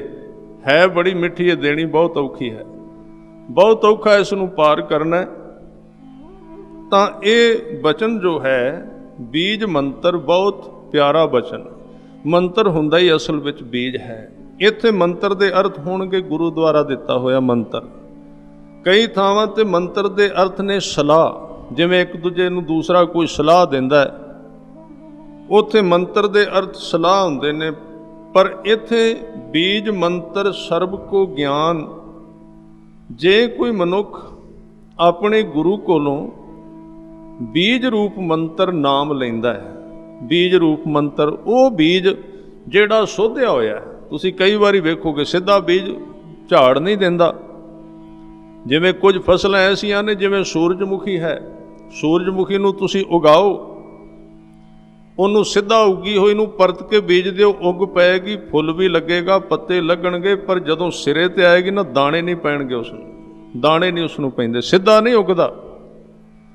ਉਹ ਬੀਜ ਸੋਧਿਆ ਜਾਂਦਾ ਪ੍ਰਯੋਗਸ਼ਾਲਾ ਵਿੱਚ, ਉੱਥੇ ਬਣਾਇਆ ਜਾਂਦਾ ਬੀਜ ਉਹਦਾ ਸਪੈਸ਼ਲ, ਤੇ ਉਹਨੂੰ ਬੀਜੀਏ ਤਾਂ ਉਹਦਾ ਝਾੜ ਨਿਕਲਦਾ ਹੈ। ਇਸ ਤਰ੍ਹਾਂ ਸਪੀਕਰਾਂ ਵਿੱਚ ਚੱਲਦਾ ਨਾਮ ਅਸੀਂ ਸਾਰੇ ਜਪੀ ਜਾਂਦੇ ਹਾਂ, ਇਹਦੇ ਵਿੱਚ ਸਾਧ ਸੰਗਤ ਫੁੱਲ ਪੱਤੇ ਤੇ ਉਹਨੇ ਨਿਕਲ ਆਉਂਦੇ ਨੇ।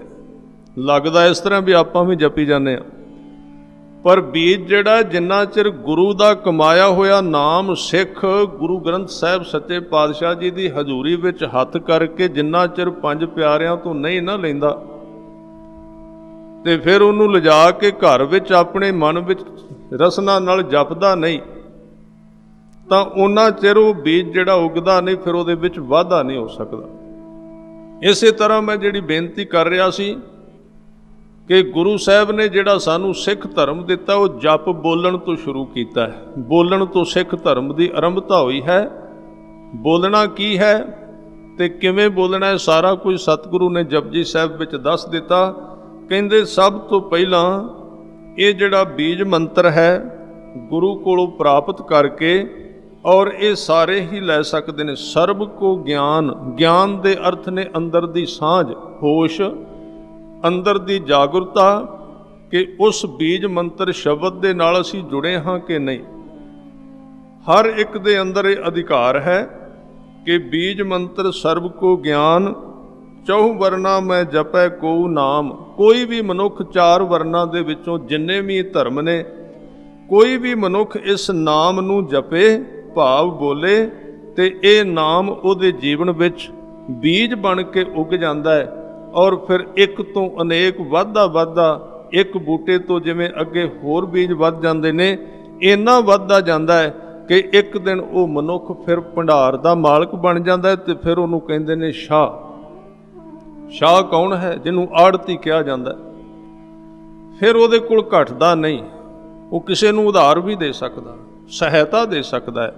ਗੁਰਮੁਖ ਉਹਨੂੰ ਕਿਹਾ ਗੁਰਬਾਣੀ ਦੇ ਵਿੱਚ, ਨਾਮ ਦਾ ਦਾਤਾ ਤੇ ਗੁਰੂ ਹੈ, ਗੁਰੂ ਗ੍ਰੰਥ ਸਾਹਿਬ ਪਾਤਸ਼ਾਹ ਨੇ। ਪਰ ਜੇ ਉਸ ਨਾਮ ਵਿੱਚ ਵਾਧਾ ਕਰਨਾ ਹੈ ਨਾ, ਉਸ ਵਪਾਰ ਦੇ ਵਿੱਚ, ਤੇ ਜਿਹੜੇ ਗੁਰਮੁਖ ਨੇ, ਜਿਹੜੇ ਸਾਧ ਸੰਗਤ ਜੀ ਮਹਾਨ ਕਮਾਈ ਵਾਲੇ ਪੁਰਸ਼ ਨੇ, ਉਹਨਾਂ ਨਾਲ ਸਾਂਝ ਕੀਤਿਆਂ ਇਸ ਨਾਮ ਦੇ ਵਿੱਚ ਅਸੀਮ ਵਾਧਾ ਹੋ ਜਾਂਦਾ ਹੈ। ਇਸੇ ਨੂੰ ਗੁਰੂ ਅਰਜਨ ਦੇਵ ਸੱਚੇ ਪਾਤਸ਼ਾਹ ਕਹਿੰਦੇ, ਸੰਤਨ ਸਿਉ ਮੇਰੀ ਲੇਵਾ ਦੇਵੀ, ਸੰਤਨ ਸਿਉ ਬਿਵਹਾਰਾ, ਸੰਤਨ ਸਿਉ ਹਮ ਲਾਹਾ ਖਟਿਆ, ਹਰ ਭਗਤ ਭਰੇ ਭੰਡਾਰਾ। ਇਹ ਲੇਵਾ ਦੇਵੀ ਕਾਹਦੀ ਹੈ? ਮਾਇਆ ਦੀ ਨਹੀਂ ਹੈ, ਹੋਰ ਕਿਸੇ ਚੀਜ਼ ਦੀ ਲੈਣ ਦੇਣ ਨਹੀਂ। ਇੱਥੇ ਲੇਵਾ ਦੇਵੀ ਦਾ ਮਤਲਬ ਹੈ ਵੀ ਜਿਵੇਂ ਦੋ ਬੰਦੇ ਵਪਾਰ ਕਰਦੇ ਨੇ ਤੇ ਔਖੇ ਸੌਖੇ ਵੇਲੇ ਇੱਕ ਦੂਜੇ ਤੋਂ ਮਾਇਆ ਫੜ ਲੈਂਦੇ ਨੇ, ਇਸ ਤਰ੍ਹਾਂ ਸਿੱਖ ਜਦੋਂ ਨਾਮ ਜਪਦਾ, ਧਰਮ ਕਮਾਉਂਦਾ ਹੈ, ਤੇ ਕਦੀ ਕਦੀ ਸੋਕਾ ਆ ਜਾਂਦਾ, ਵਿੱਚ ਰੁਕ ਜਾਂਦਾ, ਸੁੱਕ ਜਾਂਦਾ ਮਨ ਵਿੱਚ, ਕਦੀ ਅਕੇਵਾਂ ਆ ਜਾਂਦਾ ਹੈ, ਕਦੀ ਸਾਧ ਸੰਗਤ ਵਿੱਚ ਬੱਝ ਪੈ ਜਾਂਦੀ ਹੈ, ਪੂਰਾ ਮਨ ਇਕਾਗਰ ਨਹੀਂ ਹੁੰਦਾ, ਅੰਦਰੋਂ ਸ਼ਰਧਾ ਥੋੜ੍ਹੀ ਜਿਹੀ ਘਟ ਜਾਂਦੀ ਹੈ। ਫਿਰ ਕੀ ਕਰਨਾ ਹੁੰਦਾ? ਫਿਰ ਸਾਧ ਸੰਗਤ ਉਹਨਾਂ ਗੁਰਮੁਖਾਂ ਦੀ ਸੰਗਤ ਕਰਨੀ ਹੁੰਦੀ ਹੈ। ਤਾਂ ਹੀ ਸਤਿਗੁਰੂ ਨੇ ਸ਼ਬਦ ਸਾਰਾ ਇਹਦੇ ਉੱਤੇ ਉਚਾਰਿਆ, ਜਿਹਦੇ ਵਿੱਚ ਸਾਹਿਬ ਕਹਿੰਦੇ, ਹਮ ਸੰਤਨ ਕੀ ਰੇਣ ਪਿਆਰੇ, ਹਮ ਸੰਤਨ ਕੀ ਸਰਨਾ, ਸੰਤ ਹਮਾਰੀ ਓਟ ਸਤਾਣੀ, ਸੰਤ ਹਮਾਰਾ ਗਹਿਣਾ, ਹਮ ਸੰਤਨ ਸਿਉ ਬਨ ਆਈ, ਪੂਰਬ ਲਿਖਿਆ ਪਾਈ। ਇਹ ਗੱਲ ਵੇਖੋ, ਧਿਆਨ ਦੇਣਾ। ਸੰਤ ਹਮਾਰਾ ਗਹਿਣਾ, ਗਹਿਣੇ ਬਾਰੇ ਆਪ ਜਾਣਦੇ ਹੋ। ਪਿੰਡਾਂ ਵਿੱਚ ਜਦੋਂ ਮਾਇਆ ਦੀ ਲੋੜ ਪੈਂਦੀ, ਹੋਰ ਕਿਤੇੋਂ ਨਹੀਂ ਨਾ ਮਿਲਦਾ, ਤੇ ਉਦੋਂ ਬੰਦੇ ਕੋਲ ਕੋਈ ਗਹਿਣਾ ਹੋਵੇ ਨਾ, ਸੋਨੇ ਦੀ ਛਾਪ ਛੱਲਾ, ਕੋਈ ਕੜਾ ਹੋਵੇ, ਉਹਨੂੰ ਰੱਖ ਕੇ ਤੇ ਆਪਣਾ ਕੰਮ ਸਾਰ ਲੈਂਦਾ ਹੈ। ਸੱਚੇ ਪਾਤਸ਼ਾਹ ਕਹਿੰਦੇ ਜਿਹੜੇ ਗੁਰਮੁਖ ਪਿਆਰੇ ਨੇ ਉਹ ਮੇਰਾ ਗਹਿਣਾ ਨੇ। ਜਦੋਂ ਮੈਨੂੰ ਕੋਈ ਕੰਮ ਪੈ ਜਾਂਦਾ ਤੇ ਮੈਂ ਉਹਨਾਂ ਨੂੰ ਵਿੱਚ ਗਹਿਣੇ ਦੇ ਕੇ ਰੱਬ ਕੋਲੋਂ ਕੁਝ ਨਾ ਕੁਝ ਲੈ ਲੈਂਦਾ। ਵੈਸੇ ਨਹੀਂ ਉਹ ਦਿੰਦਾ ਸਿੱਧਾ, ਉਹਨਾਂ ਨੂੰ ਵਿੱਚ ਖੜੇ ਕਰ ਲਈਦਾ ਵੀ ਲਓ ਇਹ ਜਾਮਨ ਨੇ, ਇਹ ਇਕਰਾਰ ਕਰ ਲੈਂਦੇ। ਤਾਂ ਕਿਹਾ ਵੀ ਸੰਤ ਹਮਾਰੀ ਓਟ ਸਤਾਣੀ, ਸੰਤ ਹਮਾਰਾ ਗਹਿਣਾ। ਫਿਰ ਕਹਿੰਦੇ ਸੰਤਨ ਮੋਕੋ ਪੂੰਜੀ ਸੌਂਪੀ, ਤੋ ਉਤਰਿਆ ਮਨ ਕਾ ਧੋਖਾ। ਧਰਮ ਰਾਏ ਅਬ ਕਹਾਂ ਕਰੇ ਗੋ, ਜੋ ਫਾਟਿਓ ਸਗਲੋ ਲੇਖਾ। ਇਹ ਇੱਥੇ ਬਚਨ ਕਹਿ ਰਹੇ ਨੇ ਕਿ ਐਸੀ ਇੱਕ ਲੈਣ ਦੇਣ ਦੀ ਗੱਲ ਕੀਤੀ, ਜੇ ਘਟੇ ਤੇ ਇਸ ਵਪਾਰ ਵਿੱਚ ਸਹਾਇਤਾ ਮਿਲ ਗਈ। ਚੌਂ ਵਰਨਾਂ ਦੇ ਵਿੱਚ ਕਹਿੰਦੇ ਕੋਈ ਵੀ ਮਨੁੱਖ ਇਸ ਨਾਮ ਨੂੰ ਜਪਦਾ ਤੇ ਨਾਮ ਉਹਦੀ ਜ਼ਿੰਦਗੀ ਦੇ ਵਿੱਚ ਕਈ ਪਾਸਿਓਂ ਪ੍ਰਫੁੱਲਿਤ ਹੋ ਕੇ ਅੱਗੇ ਵਧਣਾ ਸ਼ੁਰੂ ਕਰ ਦਿੰਦਾ। ਗੁਰੂ ਅਰਜਨ ਦੇਵ ਪਾਤਸ਼ਾਹ ਕਹਿੰਦੇ ਜੋ ਜੋ ਜਪੈ ਤਿਸ ਕੀ ਗਤ ਹੋਏ। ਗੁਰੂ ਸਾਹਿਬ ਤੋਂ ਪਹਿਲਾਂ ਇਹ ਚੀਜ਼ ਦੇ ਉੱਤੇ ਬੰਧਨ ਸੀ। ਸ਼ੂਦਰ ਨੂੰ ਜੇ ਸਾਧ ਸੰਗਤ ਮੰਤਰ ਦੇ ਦਿੱਤਾ ਜਾਂਦਾ ਸੀ ਨਾ, ਕਿਤੇ ਉਹਨੇ ਨਾਮ ਸੁਣ ਲੈਣਾ ਰੱਬ ਦਾ, ਤੇ ਗੁਰੂ ਨਾਨਕ ਦੇਵ ਜੀ ਤੋਂ ਪਹਿਲਾਂ ਪੰਡਤ ਜੀ ਨੇ ਪ੍ਰਬੰਧ ਕੀਤਾ ਹੋਇਆ ਸੀ ਵੀ ਇਹਦੇ ਕੰਨ ਵਿੱਚ ਸਿੱਕਾ ਢਾਲ ਕੇ ਪਾ ਦਿਓ। ਇਹਨੇ ਨਾਮ ਕਿਉਂ ਸੁਣਿਆ? ਇਹ ਸ਼ੂਦਰ ਹੈ, ਇਹ ਨਹੀਂ ਸੁਣ ਸਕਦਾ। ਇਹ ਤੇ ਸਤਿਗੁਰਾਂ ਨੇ ਕਿਰਪਾ ਕੀਤੀ, ਸਾਨੂੰ ਸਾਰਿਆਂ ਨੂੰ ਅਧਿਕਾਰ ਬਖਸ਼ ਦਿੱਤਾ ਵੀ ਕੋਈ ਵੀ ਨਾਮ ਜਪ ਸਕਦਾ। ਕੰਨ ਵਿੱਚ ਉਹਦੇ ਸਿੱਕਾ ਪਾ ਦੇਣਾ, ਇੰਨੀ ਉਹਦੀ ਦੁਰਗਤੀ ਕਰਨੀ, ਪਸ਼ੂਆਂ ਤੋਂ ਵੀ ਨੀਵਾਂ ਕਰ ਦੇਣਾ ਉਸ। ਇਹ ਸੀ ਹਾਲਾਤ ਉਸ ਵੇਲੇ। ਸ਼ੂਦਰਾਂ ਨੂੰ ਨੀਵਾਂ ਰੱਖਿਆ ਜਾਂਦਾ ਸੀ, ਇੱਥੋਂ ਤੱਕ ਕਿ ਉਹਨਾਂ ਦਾ ਪਰਛਾਵਾਂ ਵੀ ਨਹੀਂ ਸੀ ਲਿਆ ਜਾਂਦਾ। ਜਿਵੇਂ ਉਹ ਲੰਘ ਰਹੇ ਨੇ, ਸੂਰਜ ਚੜ੍ਹਦੇ ਵੱਲੋਂ ਆਉਂਦਾ ਹੈ ਤੇ ਸ਼ੂਦਰ ਲੰਘਿਆ, ਤੇ ਜੇ ਪੰਡਤ ਜੀ ਉਹਦੇ ਖੱਬੇ ਪਾਸਿਓਂ ਲੰਘ ਗਏ ਤੇ ਉਹਦੇ ਉੱਤੇ ਛਾਂ ਪੈ ਗਈ ਤੇ ਪੰਡਤ ਜੀ ਭ੍ਰਿਸ਼ਟ ਹੋ ਗਏ, ਉਹ ਫਿਰ ਨਹਾ ਕੇ ਆਉਣਗੇ। ਇਸ ਕਰਕੇ ਗੰਗਾ ਦੇ ਕਿਨਾਰੇ ਕੋਈ ਸ਼ੂਦਰ ਰਹਿੰਦੇ ਸਨ ਤੇ ਉੱਥੇ ਪੰਡਤਾਂ ਨੂੰ ਨਮੂਨੀਆ ਬੜਾ ਹੋ ਜਾਂਦਾ ਸੀ। ਕਿਉਂ? ਉਹ ਜਿਹੜੇ ਪੰਡਤ, ਕਿਉਂਕਿ ਉਹਨਾਂ ਨੂੰ ਰੋਜ਼ਗਾਰ ਵੀ ਘੱਟ ਮਿਲਦਾ ਸੀ ਸ਼ੂਦਰਾਂ ਨੂੰ, ਉਹਨਾਂ ਵਿਹਲੇ ਹੋਣਾ ਤੇ ਗੰਗਾ ਦੇ ਕਿਨਾਰੇ ਬਹਿ ਜਾਣਾ। ਜਦੋਂ ਪੰਡਤ ਜੀ ਨੇ ਇਸ਼ਨਾਨ ਕਰਕੇ ਨਿਕਲਣਾ ਤੇ ਜਿਹੜੇ ਸ਼ੂਦਰ ਹੁੰਦੇ ਸਨ ਉਹਨੂੰ ਪਤਾ ਸੀ ਵੀ ਜੇ ਸਾਡਾ ਪਰਛਾਵਾਂ ਪੈ ਗਿਆ, ਪੰਡਤ ਜੀ ਨੇ ਫਿਰ ਇਸ਼ਨਾਨ ਕਰਨਾ। ਉਹ ਪੰਡਤ ਜੀ ਨੇ ਮਸਾਂ ਇਸ਼ਨਾਨ ਕਰਨਾ ਠੰਡੇ ਪਾਣੀ ਵਿੱਚ, ਉਧਰੋਂ ਠੰਡੀ ਹਵਾ, ਪੋਹ ਦੇ ਦਿਨ, ਤੇ ਸ਼ੂਦਰ ਨੇ ਅਡੋਲ ਇੱਕ ਪਾਸਿਓਂ ਨਿਕਲ ਕੇ ਫਿਰ ਸੂਰਜ ਵਾਲੇ ਪਾਸਿਓਂ ਲੰਘ ਜਾਣਾ। ਪਰਛਾਵਾਂ ਪੈ ਗਿਆ, ਫਿਰ ਪੰਡਤ ਜੀ ਨਦੀ ਵਿੱਚ ਫਿਰ ਨਹਾਤੇ, ਫਿਰ ਪਰਛਾਵਾਂ, ਫਿਰ ਨਹਾਤੇ, ਫਿਰ ਪਰਛਾਵਾਂ। ਸ਼ਾਮ ਨੂੰ ਸਾਧ ਸੰਗਤ ਪਹੁੰਚਾ ਦੇਣਾ ਹਸਪੀਟਲ, ਉਹਨਾਂ ਨੂੰ ਬਿਮਾਰ ਕਰ ਦੇਣਾ। ਇਸ ਤਰ੍ਹਾਂ ਦੀ ਹਾਲਾਤ ਸੀ। ਇੰਨਾ ਉਹਨਾਂ ਨਾਲ ਵਿਤਕਰਾ ਕੀਤਾ ਜਾਂਦਾ ਸੀ। ਇਹ ਤਾਂ ਗੁਰੂ ਨਾਨਕ ਸੱਚੇ ਪਾਤਸ਼ਾਹ ਜੀ ਨੇ ਸਾਡੇ ਤੇ ਬਖਸ਼ਾਂ ਕੀਤੀਆਂ ਕਿ ਹਰ ਇੱਕ ਨੂੰ ਇੱਕੋ ਜਿਹੇ ਅਧਿਕਾਰ ਦੇ ਦਿੱਤੇ, ਪਰ ਇਹ ਸਾਡਾ ਵੀ ਫਰਜ਼ ਬਣਦਾ ਹੈ ਕਿ ਅਸੀਂ ਆਪਣਾ ਉਹਨਾਂ ਦਾ ਪੂਰਾ ਉਸ ਦਿੱਤੀ ਹੋਈ ਦਾਤ ਦਾ ਸਤਿਕਾਰ ਕਰੀਏ। ਅਸੀਂ ਛੋਟੀਆਂ ਛੋਟੀਆਂ ਦੀਵਾਰਾਂ ਨੂੰ, ਕੰਧਾਂ ਨੂੰ, ਜਾਤਾਂ ਨੂੰ ਆਪੋ ਆਪਣੀਆਂ ਜਾਤਾਂ ਤੇ ਗੁਰਦੁਆਰੇ ਖੜੇ ਨਾ ਕਰੀਏ। ਗੁਰਦੁਆਰਾ ਸਿਰਫ ਗੁਰਦੁਆਰਾ, ਇਹ ਸਾਨੂੰ ਵੀ ਚਾਹੀਦਾ। ਉਹਨਾਂ ਸਾਨੂੰ ਬੜੇ ਉੱਚੇ ਕੀਤਾ ਸੀ, ਪਰ ਅਸੀਂ ਫਿਰ ਥੱਲੇ ਡਿੱਗੀ ਜਾਂਦੇ। ਉਹਨਾਂ ਨੇ ਕਿਹਾ ਸੀ ਵੀ ਸਾਰੇ ਇੱਕੋ ਨੇ, ਪਰ ਆਪਾਂ ਇੱਕੋ ਬਣ ਕੇ ਰਾਜੀ ਨਹੀਂ। ਅਸੀਂ ਚਾਹੁੰਦੇ ਹਾਂ ਸਾਡੀ ਬਰਾਦਰੀ ਦਾ ਵੱਖਰਾ ਬੋਰਡ, ਵੱਖਰਾ ਗੁਰਦੁਆਰਾ ਹੋਣਾ ਚਾਹੀਦਾ। ਇਸ ਕਰਕੇ ਜਿਵੇਂ ਉਹਨਾਂ ਸਾਨੂੰ ਉੱਚੇ ਕੀਤਾ ਸੀ, ਸਾਨੂੰ ਉਹਦੇ ਨਾਲ ਸਹਿਮਤ ਹੋ ਜਾਣਾ ਚਾਹੀਦਾ ਵੀ ਨਾ ਸਾਨੂੰ ਹੰਕਾਰ ਵਿੱਚ ਰਹਿਣਾ ਚਾਹੀਦਾ, ਨਾ ਹੀਣਤਾ ਵਿੱਚ। ਦੋਵੇਂ ਇੱਕੋ ਜਿਹੀਆਂ ਨੇ। ਤਾਂ ਸਤਿਗੁਰੂ ਇੱਥੇ ਕਹਿ ਰਹੇ ਨੇ ਕਿ ਚਾਰ ਵਰਨ ਜਿੰਨੇ ਹਨ, ਸਾਹਿਬ ਗੁਰੂ ਅਰਜਨ ਦੇਵ ਪਾਤਸ਼ਾਹ ਕਹਿੰਦੇ ਜੋ ਜੋ ਜਪੈ ਤਿਸ ਕੀ ਗਤ ਹੋਏ। ਕੋਈ ਵੀ ਜਪ ਕੇ ਵੇਖ ਲਵੇ, ਜਿਹਨੂੰ ਸਰੀਰ ਮਿਲਿਆ, ਸ਼ੁੱਧ ਮਨ ਨਾਲ, ਭਾਵਨਾ ਦੇ ਨਾਲ ਜਪ ਕੇ ਵੇਖੇ। ਫਿਰ ਕਹਿੰਦੇ ਸਾਧ ਸੰਗ ਭਾਵੈ ਜਨ ਕੋਏ। ਇੱਕ ਤੇ ਨਾਮ ਜਪੇ, ਇੱਕ ਸਾਧੂਆਂ ਦੀ ਸੰਗਤ ਕਰੇ। ਇਹ ਬਹੁਤ ਸਤਿਗੁਰੂ ਨੇ ਵਾਰ-ਵਾਰ ਦੋ ਚੀਜ਼ਾਂ ਨੂੰ ਜੋੜ ਕੇ ਰੱਖਿਆ, ਕਿਉਂਕਿ ਸਿੱਧਾ ਨਾਮ ਅਸੀਂ ਜਪਾਂਗੇ, ਅਸੀਂ ਕਿਤੇ ਨਾ ਕਿਤੇ ਟੁੱਟ ਜਾਵਾਂਗੇ, ਭੁਲੇਖਾ ਖਾ ਜਾਵਾਂਗੇ, ਮਨੋਕਲਪਿਤ ਹੈ। ਕਿਉਂਕਿ ਇਹ ਸਾਰਾ ਜਿਹੜਾ ਰਸਤਾ ਹੈ ਬਿਲਕੁਲ ਨਾ ਦਿਸਣ ਵਾਲਾ ਹੈ, ਸਾਨੂੰ ਇਹਦਾ ਪਤਾ ਹੀ ਨਹੀਂ ਹੈ। ਤੇ ਜਿੰਨਾ ਚਿਰ ਅਸੀਂ ਸੰਗਤ ਨਹੀਂ ਕਰਾਂਗੇ, ਅਸੀਂ ਮਨੋਕਲਪਿਤ ਧਿਆਨ ਬਣਾ ਲਵਾਂਗੇ। ਕਈ ਚੀਜ਼ਾਂ ਤੁਸੀਂ ਵੇਖੋਗੇ, ਲੋਕ ਕਹਿੰਦੇ ਨੇ, ਬੜੀਆਂ ਗੱਲਾਂ ਕਰਦੇ ਨੇ, ਉਹਦਾ ਧਰਮ ਨਾਲ, ਪਰਮਾਰਥ ਨਾਲ ਕੋਈ ਨਾਤਾ ਰਿਸ਼ਤਾ ਨਹੀਂ ਹੁੰਦਾ, ਆਪ ਹੀ ਘੜ ਲੈਂਦੇ ਨੇ ਮਨੋਕਲਪਿਤ ਗਿਆਨ। ਉਹ ਕਿਉਂ ਹੁੰਦਾ ਹੈ? ਅੱਧੇ ਲੋਕ ਤਾਂ ਤੁਰਦੇ ਨਹੀਂ, ਉਹ ਕਹਿੰਦੇ ਬਸ ਹੋ ਗਿਆ ਤੇ ਹੋ ਗਿਆ, ਉਹਨਾਂ ਦਾ ਤੁਰਨ ਦਾ ਵਿਸ਼ਾ ਹੀ ਨਹੀਂ। ਇੱਕ ਸੱਜਣ ਨੂੰ ਮੈਂ ਪੁੱਛਿਆ, ਜੀ ਤੁਸੀਂ, ਉਹਨਾਂ ਨੇ ਬੜਾ ਵਧੀਆ ਤਰੀਕਾ ਦੱਸਿਆ। ਕਹਿਣ ਲੱਗੇ, ਮੈਂ ਤੇ ਜਪਜੀ ਸਾਹਿਬ 1 ਸਕਿੰਟ ਵਿੱਚ ਪੜ੍ਹ ਦੇਣਾ। ਮੈਂ ਕਿਹਾ 1 ਸਕਿੰਟ ਵਿੱਚ? ਇਹ ਤਾਂ ਨਹੀਂ। ਚਲੋ ਜਿਹੜੇ ਅਭਿਆਸੀ ਨੇ, ਜਦੋਂ ਆਪਾਂ ਸ਼ੁਰੂ ਕਰੀਏ ਤੇ ਉਦੋਂ 20-25 ਮਿੰਟ ਵੀ ਲੱਗ ਜਾਂਦੇ ਨੇ, ਫਿਰ ਅਭਿਆਸ ਹੋ ਜਾਏ। ਕਈ ਬੜੇ ਬੜੇ ਅਭਿਆਸੀ ਪੁਰਾਣੇ ਹੋ ਜਾਂਦੇ ਨੇ, ਉਹ ਜਲਦੀ ਜਲਦੀ 4-5 ਮਿੰਟ ਜਾਂ ਦੋਵੇਂ ਥੱਲੇ ਕਈ ਚਲੇ ਜਾਂਦੇ, ਬੜੀ ਕਾਹਲੀ ਵਿੱਚ ਪੜ ਜਾਂਦੇ, ਉਹਨਾਂ ਦੀ ਰਸਨਾ ਤੇ ਚੜ ਜਾਂਦਾ। 5-7 ਮਿੰਟ 10 ਤਾਂ ਫਿਰ ਵੀ ਲੱਗਦੇ ਨਾ, ਕਾਹਲ ਕਰੀਏ ਤੇ। ਪਰ ਉਹ ਕਹਿੰਦਾ 1 ਸਕਿੰਟ ਵਿੱਚ ਜਪਜੀ ਸਾਹਿਬ ਪੜ੍ਹ ਲਈਦਾ। ਮੈਂ ਕਿਹਾ ਉਹ ਕਿਵੇਂ? ਕਹਿਣ ਲੱਗੇ, ਹੁਣੇ ਪੜ੍ਹ ਕੇ ਸੁਣਾ ਦੇਣਾ।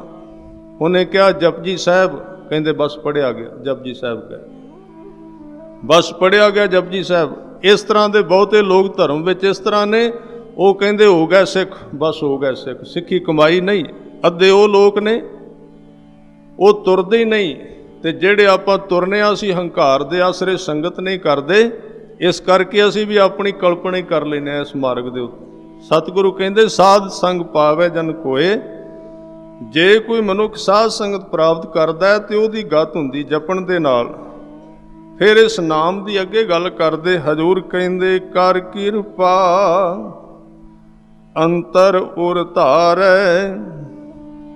ਜੇ ਕਿਸੇ ਨੂੰ ਅਰਦਾਸ ਕਰਨ ਦੀ ਜੁਗਤ ਆ ਜਾਏ, ਅਰਦਾਸ ਕਰੇ ਅਕਾਲ ਪੁਰਖ ਦੇ ਚਰਨਾਂ ਵਿੱਚ, ਤੇ ਫਿਰ ਇਸ ਨਾਮ ਨੂੰ ਅੰਦਰ ਹਿਰਦੇ ਦੇ ਵਿੱਚ ਉਰ ਧਾਰੈ, ਹਿਰਦੇ ਦੇ ਵਿੱਚ ਧਾਰਨ ਕਰ ਲੈਂਦਾ ਹੈ, ਟਿਕਾ ਲੈਂਦਾ ਹੈ। ਤੇ ਜਦੋਂ ਕਿਸੇ ਸਰੀਰ ਦੇ ਅੰਦਰ ਨਾਮ ਟਿਕ ਜਾਏ, ਫਿਰ ਉਹਦੇ ਵਿੱਚ ਇੱਕ ਬਰਕਤ ਆ ਜਾਂਦੀ। ਉਹ ਕਿਹੜੀ? ਹਜ਼ੂਰ ਕਹਿੰਦੇ ਪਸ਼ੂ ਪ੍ਰੇਤ ਮੁਗਧ ਪਾਥਰ ਕੋ ਤਾਰੈ। ਜਿਸ ਸਰੀਰ ਦੇ ਅੰਦਰ ਨਾਮ ਟਿਕ ਜਾਂਦਾ ਨਾ, ਜੇ ਕੋਈ ਗੁਰਮੁਖ ਉਹਨੂੰ ਧਾਰਨ ਕਰ ਲੈਂਦਾ, ਉਸ ਨਾਮ ਦੁਆਰਾ ਉਹ ਫਿਰ ਪਸ਼ੂ ਬਿਰਤੀਆਂ ਵਾਲੇ ਮਨੁੱਖਾਂ ਦਾ ਉਧਾਰ ਕਰ ਦਿੰਦੇ ਨੇ। ਇੱਥੇ ਹੁਣ ਦੋ ਚੀਜ਼ਾਂ ਨੇ ਸਾਧ ਸੰਗਤ ਜੀ। ਇਹ ਜਿੰਨੇ ਨਾਮ ਨੇ, ਪਸ਼ੂ, ਪ੍ਰੇਤ, ਮੁਗਧ ਤੇ ਪੱਥਰ, ਇਹ ਬਿਰਤੀਆਂ ਵੀ ਨੇ, ਮਨੁੱਖੀ ਸਰੀਰ ਵਿੱਚ ਹੋ ਸਕਦੀਆਂ ਨੇ। ਪਸ਼ੂ ਬਿਰਤੀ ਸਾਡੇ ਵਿੱਚ ਵੀ ਹੋ ਸਕਦੀ ਹੈ। ਸਰੀਰ ਜਿਵੇਂ ਗੁਰੂ ਸਾਹਿਬ ਕਹਿੰਦੇ ਕਰਤੂਤ ਪਸ਼ੂ ਕੀ ਮਾਨਸ ਜਾਤ। ਪ੍ਰੇਤ ਬਿਰਤੀ ਵੀ ਹੋ ਜਾਂਦੀ ਏ, ਕਿਸੇ ਨੂੰ ਤੰਗ ਕਰਦੇ ਰਹਿਣਾ। ਮੁਗਧ ਮੂਰਖ ਵੀ ਹੁੰਦੇ ਨੇ, ਤੇ ਪੱਥਰਾਂ ਵਰਗਾ ਸੁਭਾਅ ਵੀ ਹੁੰਦਾ, ਬੜਾ ਸਖਤ। ਪਰ ਜਿਵੇਂ ਪੱਥਰ ਵਰਗਾ ਸੁਭਾਅ ਅਸੀਂ ਕਹਿੰਦੇ ਨਾ, ਫਲਾਣਾ ਬੰਦਾ ਤੇ ਪੱਥਰ ਵਰਗਾ ਹੈ, ਉਹ ਪੱਥਰ ਵਰਗਾ ਪੱਥਰ ਨਹੀਂ ਹੈ, ਬੰਦਾ ਹੈ ਉਹ। ਪੱਥਰ ਇੱਕ ਵੱਖਰੀ ਹੋਂਦ ਹੈ। ਜਿਵੇਂ ਪੱਥਰ ਇੱਕ ਵੱਖਰੀ ਹੋਂਦ ਹੈ, ਪਸ਼ੂ ਇੱਕ ਵੱਖਰੀ ਹੋਂਦ ਹੈ, ਤੇ ਪ੍ਰੇਤ, ਇਹ ਸਾਰੀਆਂ ਹੋਂਦਾਂ ਮੈਨੇ ਵੱਖਰੀ। ਜੇ ਗੁਰੂ ਕਿਰਪਾ ਕਰੇ ਤੇ ਇਹਨਾਂ ਬਿਰਤੀਆਂ ਵਾਲੇ ਮਨੁੱਖਾਂ ਦਾ ਵੀ ਭਲਾ ਹੋ ਜਾਂਦਾ ਹੈ, ਤੇ ਜੇ ਰੱਬ ਕਰਨ ਤੇ ਆਵੇ ਸਾਧ ਸੰਗਤ ਜੀ, ਪਸ਼ੂਆਂ ਦਾ ਵੀ ਭਲਾ ਹੋ ਜਾਂਦਾ ਹੈ। ਇਹਦੇ ਵਿੱਚ ਕੋਈ ਸ਼ੱਕ ਨਹੀਂ, ਪਸ਼ੂਆਂ ਦਾ ਭਲਾ ਹੋ ਸਕਦਾ, ਕਿਤੇ ਕਿਤੇ ਹੁੰਦਾ, ਬਹੁਤ ਘੱਟ ਥਾਵਾਂ ਤੇ। ਪਸ਼ੂਆਂ ਦੇ ਵਿੱਚ ਕਿਤੇ ਘੱਟ ਤੱਕ ਤੁਸੀਂ ਸੁਣਿਆ ਹੋਵੇਗਾ ਵੀ ਗੁਰੂ ਗੋਬਿੰਦ ਸਿੰਘ ਜਿਸ ਘੋੜੇ ਤੇ ਸਵਾਰੀ ਕਰ ਰਹੇ ਸਨ ਤੇ ਉਹ ਅੱਗੇ ਤੁਰਨੋਂ ਰੁਕ ਗਿਆ। ਗੁਰੂ ਸਾਹਿਬ ਨੇ ਪੁੱਛਿਆ ਕੀ ਕਾਰਨ, ਅੱਗੇ ਦੇਖ ਕੇ ਆਓ। ਭਾਈ ਦਇਆ ਸਿੰਘ ਜੀ ਵੇਖਦੇ, ਕਹਿੰਦੇ ਮਹਾਰਾਜ ਅੱਗੇ ਤੰਬਾਕੂ ਦਾ ਖੇਤ ਹੈ, ਇਸ ਕਰਕੇ ਇਸ ਘੋੜੇ ਨੂੰ ਗਿਆਨ ਦੀ ਪ੍ਰਾਪਤੀ ਹੋ ਗਈ ਤੁਹਾਡੀ ਸੇਵਾ ਕਰਨ ਕਰਕੇ। ਹੁਣ ਹੈ ਤੇ ਪਸ਼ੂ ਨਾ ਸਾਧ ਸੰਗਤ, ਉਹ ਪਸ਼ੂ ਹੈ, ਪਸ਼ੂ ਵਿੱਚ ਗਿਆਨ ਆ ਗਿਆ, ਪਰ ਸਾਨੂੰ ਮਾਫਕ ਨਹੀਂ ਆਉਂਦਾ। ਅਸੀਂ ਆਪ ਨਹੀਂ ਗੁਰੂ ਦੀ ਗੱਲ ਮੰਨਣੀ, ਪਸ਼ੂਆਂ ਨੇ ਮੰਨ ਲਈ, ਇਹ ਕਿਵੇਂ ਅਸੀਂ ਮੰਨ ਲਈਏ? ਇਸ ਲਈ ਅਸੀਂ ਕਵਾਂਗੇ ਪਸ਼ੂ ਨਹੀਂ ਤਰ ਸਕਦੇ। ਜੇ ਗੁਰੂ ਆਪਣੀ ਇਉਂ ਕਹਿ ਲੋ ਵੀ ਪੰਜਾਬੀ ਵਿੱਚ ਆਈ ਤੇ ਆ ਜਾਏ ਨਾ, ਸਾਧ ਸੰਗਤ ਮਿੱਟੀ ਨੂੰ ਖੜਾ ਕਰਕੇ ਉਹਦਾ ਉਧਾਰ ਕਰਦਾ, ਹੋਰ ਤੇ ਗੱਲ ਪਿੱਛੇ ਰਹਿ ਗਈ। ਇਹ ਗੁਰੂ ਦੀ ਮਰਜ਼ੀ ਤੇ ਗੱਲ ਹੈ, ਜੇ ਕਰਨ ਤੇ ਆ ਜਾਏ। ਜਿਉਂਦੇ ਮਨੁੱਖ ਦੀ ਗੱਲ ਤੇ ਬੜੀ ਦੂਰ ਹੈ। ਜੇ ਉਹ ਚਾਹੇ ਤੇ ਜਿਹੜਾ ਕਦੀ ਧਰਮ ਦੇ ਨੇੜਿਓਂ ਨਹੀਂ ਲੰਘਿਆ ਉਹਦੇ ਵਿੱਚ ਧਰਮ ਚਲਾ ਦੇ, ਇਹ ਉਹਦੀ ਮਰਜ਼ੀ ਹੈ। ਇਹ ਕਿਤੇ ਕਿਤੇ ਹੁੰਦਾ ਹੈ, ਕਦੀ ਕਦੀ ਹੁੰਦਾ ਹੈ, ਕਦੀ ਕਦੀ ਵਾਪਰਦਾ। ਜੇ ਗੁਰੂ ਕਿਰਪਾ ਕਰਨ ਤੇ ਆਏ, ਜ਼ਰੂਰੀ ਨਹੀਂ ਉਹਨੇ ਪੜ੍ਹਿਆ ਹੋਵੇ ਧਰਮ ਨੂੰ, ਜਾਂ ਉਹ ਕੋਈ ਵਿਆਕਰਨ ਪੜ੍ਹਿਆ ਹੈ, ਜਾਂ ਬੜਾ ਕੋਈ ਫਿਲਾਸਫੀ ਜਾਣਦਾ। ਤਾਂ ਮੈਂ ਛੋਟੀ ਜਿਹੀ ਉਦਾਹਰਨ ਦੇ ਦਿਆਂ ਵੀ ਜਿਹੜੀ ਦੌਲਤਾਂ ਦਾਈ ਸੀ ਉਹਨੇ ਕਿਹੜਾ ਪੜ੍ਹਿਆ ਸੀ ਕੁਝ। ਜੋ ਕੁਝ ਉਹਨੂੰ ਗੁਰੂ ਸਾਹਿਬ ਨੇ, ਗੁਰੂ ਨਾਨਕ ਦੇਵ ਜੀ ਨੇ ਬਖਸ਼ਿਸ਼ ਕੀਤੀ, ਉਹਦੀ ਉਹ ਵਿਆਖਿਆ ਨਹੀਂ ਸੀ ਕਰ ਸਕਦੀ। ਬਸ ਚੁੱਪ ਕਰਕੇ ਬੈਠ ਗਈ, ਧਿਆਨ ਵਿੱਚ ਮਗਨ ਹੋ ਗਈ। ਪਰ ਦੂਜੇ ਪਾਸੇ ਬਾਬਾ ਮਹਿਤਾ ਕਲਿਆਣ ਜੀ, ਗੁਰੂ ਨਾਨਕ ਦੇਵ ਜੀ ਦੇ ਪਿਤਾ, ਉਹਨਾਂ ਨੂੰ ਸਮਝ ਨਹੀਂ ਸੀ ਆ ਰਹੀ ਵੀ ਇਹਨੂੰ ਕੀ ਮਿਲਿਆ। ਉਹ ਕਹਿ ਰਹੀ ਸੀ ਮੈਂ ਰੱਜ ਗਈ ਹਾਂ, ਮੈਂ ਤ੍ਰਿਪਤ ਹੋ ਗਈ। ਸਿਰਫ ਇੱਕੋ ਹੀ ਸ਼ਬਦ ਉਹਨੇ ਵਰਤਿਆ। ਤਾਂ ਇਸ ਤਰ੍ਹਾਂ ਕਹਿ ਰਹੇ ਨੇ, ਜੇ ਗੁਰੂ ਚਾਹੇ ਪਸ਼ੂ ਪ੍ਰੇਤ ਮੁਗਧ ਪਾਥਰ ਕੋ ਤਾਰੈ, ਤਾਰ ਸਕਦਾ ਹੈ। ਹਜੂਰ ਕਹਿੰਦੇ ਸਰਬ ਰੋਗ ਕਾ ਔਖਦ ਨਾਮ, ਕਲਿਆਣ ਰੂਪ ਮੰਗਲ ਗੁਣ ਗਾਮ। ਜਿਹੜਾ ਨਾਮ ਹੈ ਨਾ, ਉਹ ਸਾਰੇ ਹੀ ਰੋਗ, ਮਨ ਦੇ ਔਰ ਤਨ ਦੇ ਜਿੰਨੇ ਵੀ ਰੋਗ ਨੇ, ਸਰੀਰਕ ਰੋਗਾਂ ਦੀ ਵੀ ਦਵਾਈ ਹੈ ਔਰ ਮਨ ਦੇ ਰੋਗਾਂ ਦੀ ਵੀ ਦਵਾਈ ਹੈ। ਮਨ ਤੋਂ ਸਾਰੇ ਜਿਹੜੇ ਰੋਗ ਸ਼ੁਰੂ ਹੁੰਦੇ ਨੇ ਉਹਨਾਂ ਦਾ ਵੀ ਔਖਦ, ਔਰ ਸਰੀਰ ਦਾ ਜਿੰਨੇ ਰੋਗ ਨੇ ਉਹਨਾਂ ਦੀ ਵੀ ਦਵਾਈ ਨਾਮ ਦੇ ਵਿੱਚ ਹੈ। ਪਰ ਅੱਗੇ ਸਤਿਗੁਰੂ ਉਹਦਾ ਰੂਪ ਦੱਸ ਰਹੇ ਨੇ ਕਿ ਕਿਹੜਾ ਨਾਮ ਹੈ ਜਿਹੜਾ ਬੰਦੇ ਦੇ ਸਰੀਰ ਤੇ ਮਨ ਦੇ ਰੋਗ ਦੂਰ ਕਰਦਾ। ਉਹਨੂੰ ਕਹਿੰਦੇ ਕਲਿਆਣ ਰੂਪ, ਮੰਗਲ ਗੁਣ ਗਾਮ। ਮੰਗਲ ਕਹਿੰਦੇ ਨੇ ਖੁਸ਼ੀ ਨਾਲ।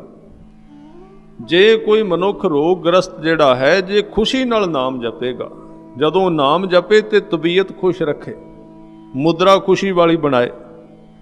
ਮੈਂ ਕਈ ਵਾਰੀ ਬੇਨਤੀ ਕਰਿਆ ਕਰਨਾ ਵੀ ਜਦੋਂ ਇੱਕ ਆਦਮੀ ਆਪਣੇ ਘਰ ਵਿੱਚ ਭਾਵੇਂ ਕਿੰਨਾ ਦੁਖੀ ਹੋਵੇ, ਇੱਕ ਰਿਸ਼ਤੇਦਾਰ ਆ ਜਾਏ ਤੇ ਉਹਨੂੰ ਦੁਖੀ ਹੋ ਕੇ ਨਹੀਂ ਦਿਖਾਉਂਦਾ, ਉਹਦੇ ਸਾਹਮਣੇ ਖੁਸ਼ ਹੋ ਕੇ ਦਿਖਾਉਂਦਾ ਵੀ ਇਹ ਵਿਚਾਰਾ 2 ਮਿੰਟ ਆਇਆ, 1 ਘੰਟਾ, ਇਹਦੇ ਅੱਗੇ ਕਿਉਂ ਆਪਾਂ ਇਹਦਾ ਮੂਡ ਕਿਉਂ ਖਰਾਬ ਕਰਨਾ।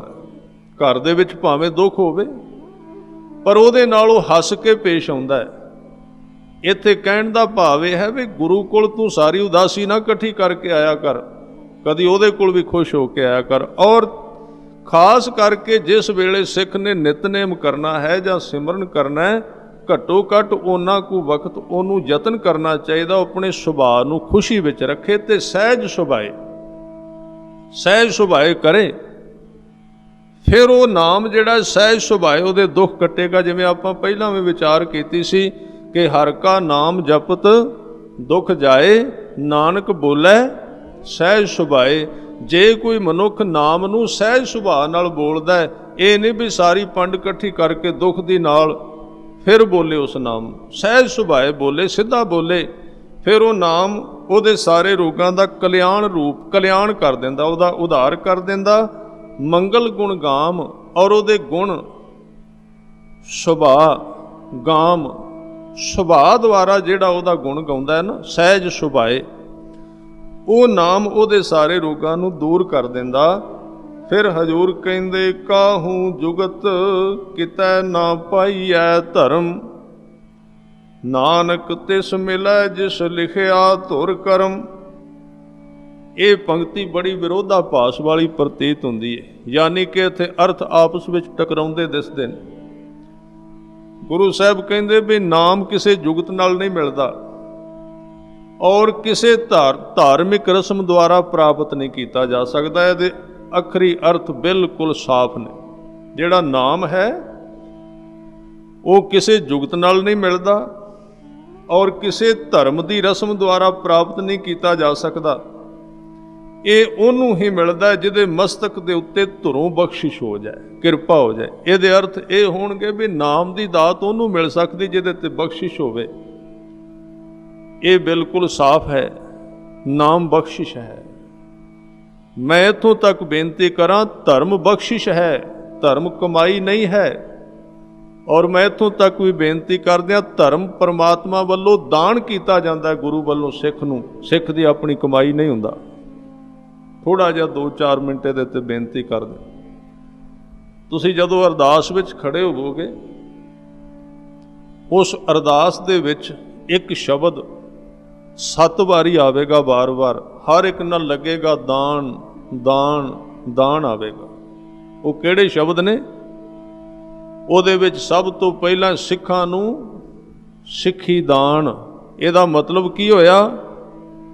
ਇਹਦਾ ਭਾਵ ਹੋਇਆ ਵੀ ਸਿੱਖੀ ਕਮਾਈ ਨਾਲ ਨਹੀਂ ਮਿਲਦੀ, ਸਿੱਖੀ ਗੁਰੂ ਵੱਲੋਂ ਦਾਨ ਕੀਤੀ ਜਾਂਦੀ ਸਿੱਖ ਨੂੰ। ਸਿੱਖੀ ਦਾਨ, ਕੇਸ ਦਾਨ, ਕੇਸ ਵੀ ਰੱਬ ਨੇ ਸਾਨੂੰ ਦਾਨ ਕੀਤੇ ਨੇ, ਦਿੱਤੇ ਨੇ, ਬਖਸ਼ਿਸ਼ ਕੀਤੀ ਹੈ। ਔਰ ਇਹ ਵੀ ਬੇਨਤੀ ਮੈਂ ਨਾਲ ਕਰਦਾ ਜਾਵਾਂ, ਅਸੀਂ ਕਿਸੇ ਨੂੰ ਦਾਨ ਕਰੀਏ ਨਾ, ਕੋਈ ਮੰਗਤਾ ਆ ਜਾਏ ਬਾਹਰ, ਉਹਦੀ ਝੋਲੀ ਵਿੱਚ ਆਟਾ ਪਾ ਦਈਏ ਤੇ ਉਹ ਬਾਹਰ ਜਾ ਕੇ ਉੱਥੇ ਸਿੱਟਦਾ ਹੈ, ਅਸੀਂ ਕੀ ਕਵਾਂਗੇ ਉਸ ਨੂੰ? ਉਸ ਨੂੰ ਪਰਤ ਕੇ ਦਾਨ ਦਿਆਂਗੇ? ਜਿਹਨੂੰ ਦਾਨ ਦਿੱਤਾ ਆਟਾ ਤੇ ਉਹਨੇ ਸਿੱਟ ਦਿੱਤਾ ਬਾਹਰ ਜਾ ਕੇ ਨਾਲੀ ਵਿੱਚ, ਗਲੀ ਵਿੱਚ। ਕੇਸ ਸਾਨੂੰ ਵਾਹਿਗੁਰੂ ਅਕਾਲ ਪੁਰਖ ਨੇ ਦਾਨ ਕੀਤੇ ਨੇ, ਤੇ ਦਿੱਤੇ ਹੋਏ ਦਾਨ ਨੂੰ ਅਸੀਂ ਨਾਲੀਆਂ ਵਿੱਚ, ਗਲੀਆਂ ਵਿੱਚ ਸਿੱਟ ਦਿੰਦੇ ਹਾਂ। ਹੋਰ ਅੱਗੋਂ ਦਾਨ ਕਿਹੜਾ ਦੇਵੇਗਾ? ਜਿਹੜੇ ਲੋਕ ਅਕਾਲ ਪੁਰਖ ਵੱਲੋਂ ਬਖਸ਼ਿਸ਼ ਕੀਤੇ ਹੋਏ ਕੇਸ ਦਾਨ ਨੂੰ ਸਿੱਟ ਦਿੰਦੇ ਨੇ, ਉਹ ਆਉਣ ਵਾਲੇ ਸਮੇਂ ਵਿੱਚ ਰੱਬ ਦੇ ਕਈ ਦਾਨਾਂ ਤੋਂ ਵਾਂਝੇ ਹੋ ਜਾਣਗੇ। ਇਹ ਦਾਨ ਮਿਲਿਆ, ਕੇਸ ਦਾਨ। ਹਜ਼ੂਰ ਕਹਿੰਦੇ ਜਿਹੜੀ ਸਿੱਖ ਰਹਿਤ ਰੱਖਦਾ ਉਹ ਵੀ ਦਾਨ ਹੈ। ਕੇਸ ਦਾਨ, ਰਹਿਤ ਦਾਨ, ਇਸ ਤਰ੍ਹਾਂ ਕਈ ਦਾਨ ਨੇ। ਉਹਨਾਂ ਦੇ ਵਿੱਚ ਇੱਕ ਦਾਨ ਆਉਂਦਾ, ਉਹਨੂੰ ਕਹਿੰਦੇ ਨਾਮ ਦਾਨ।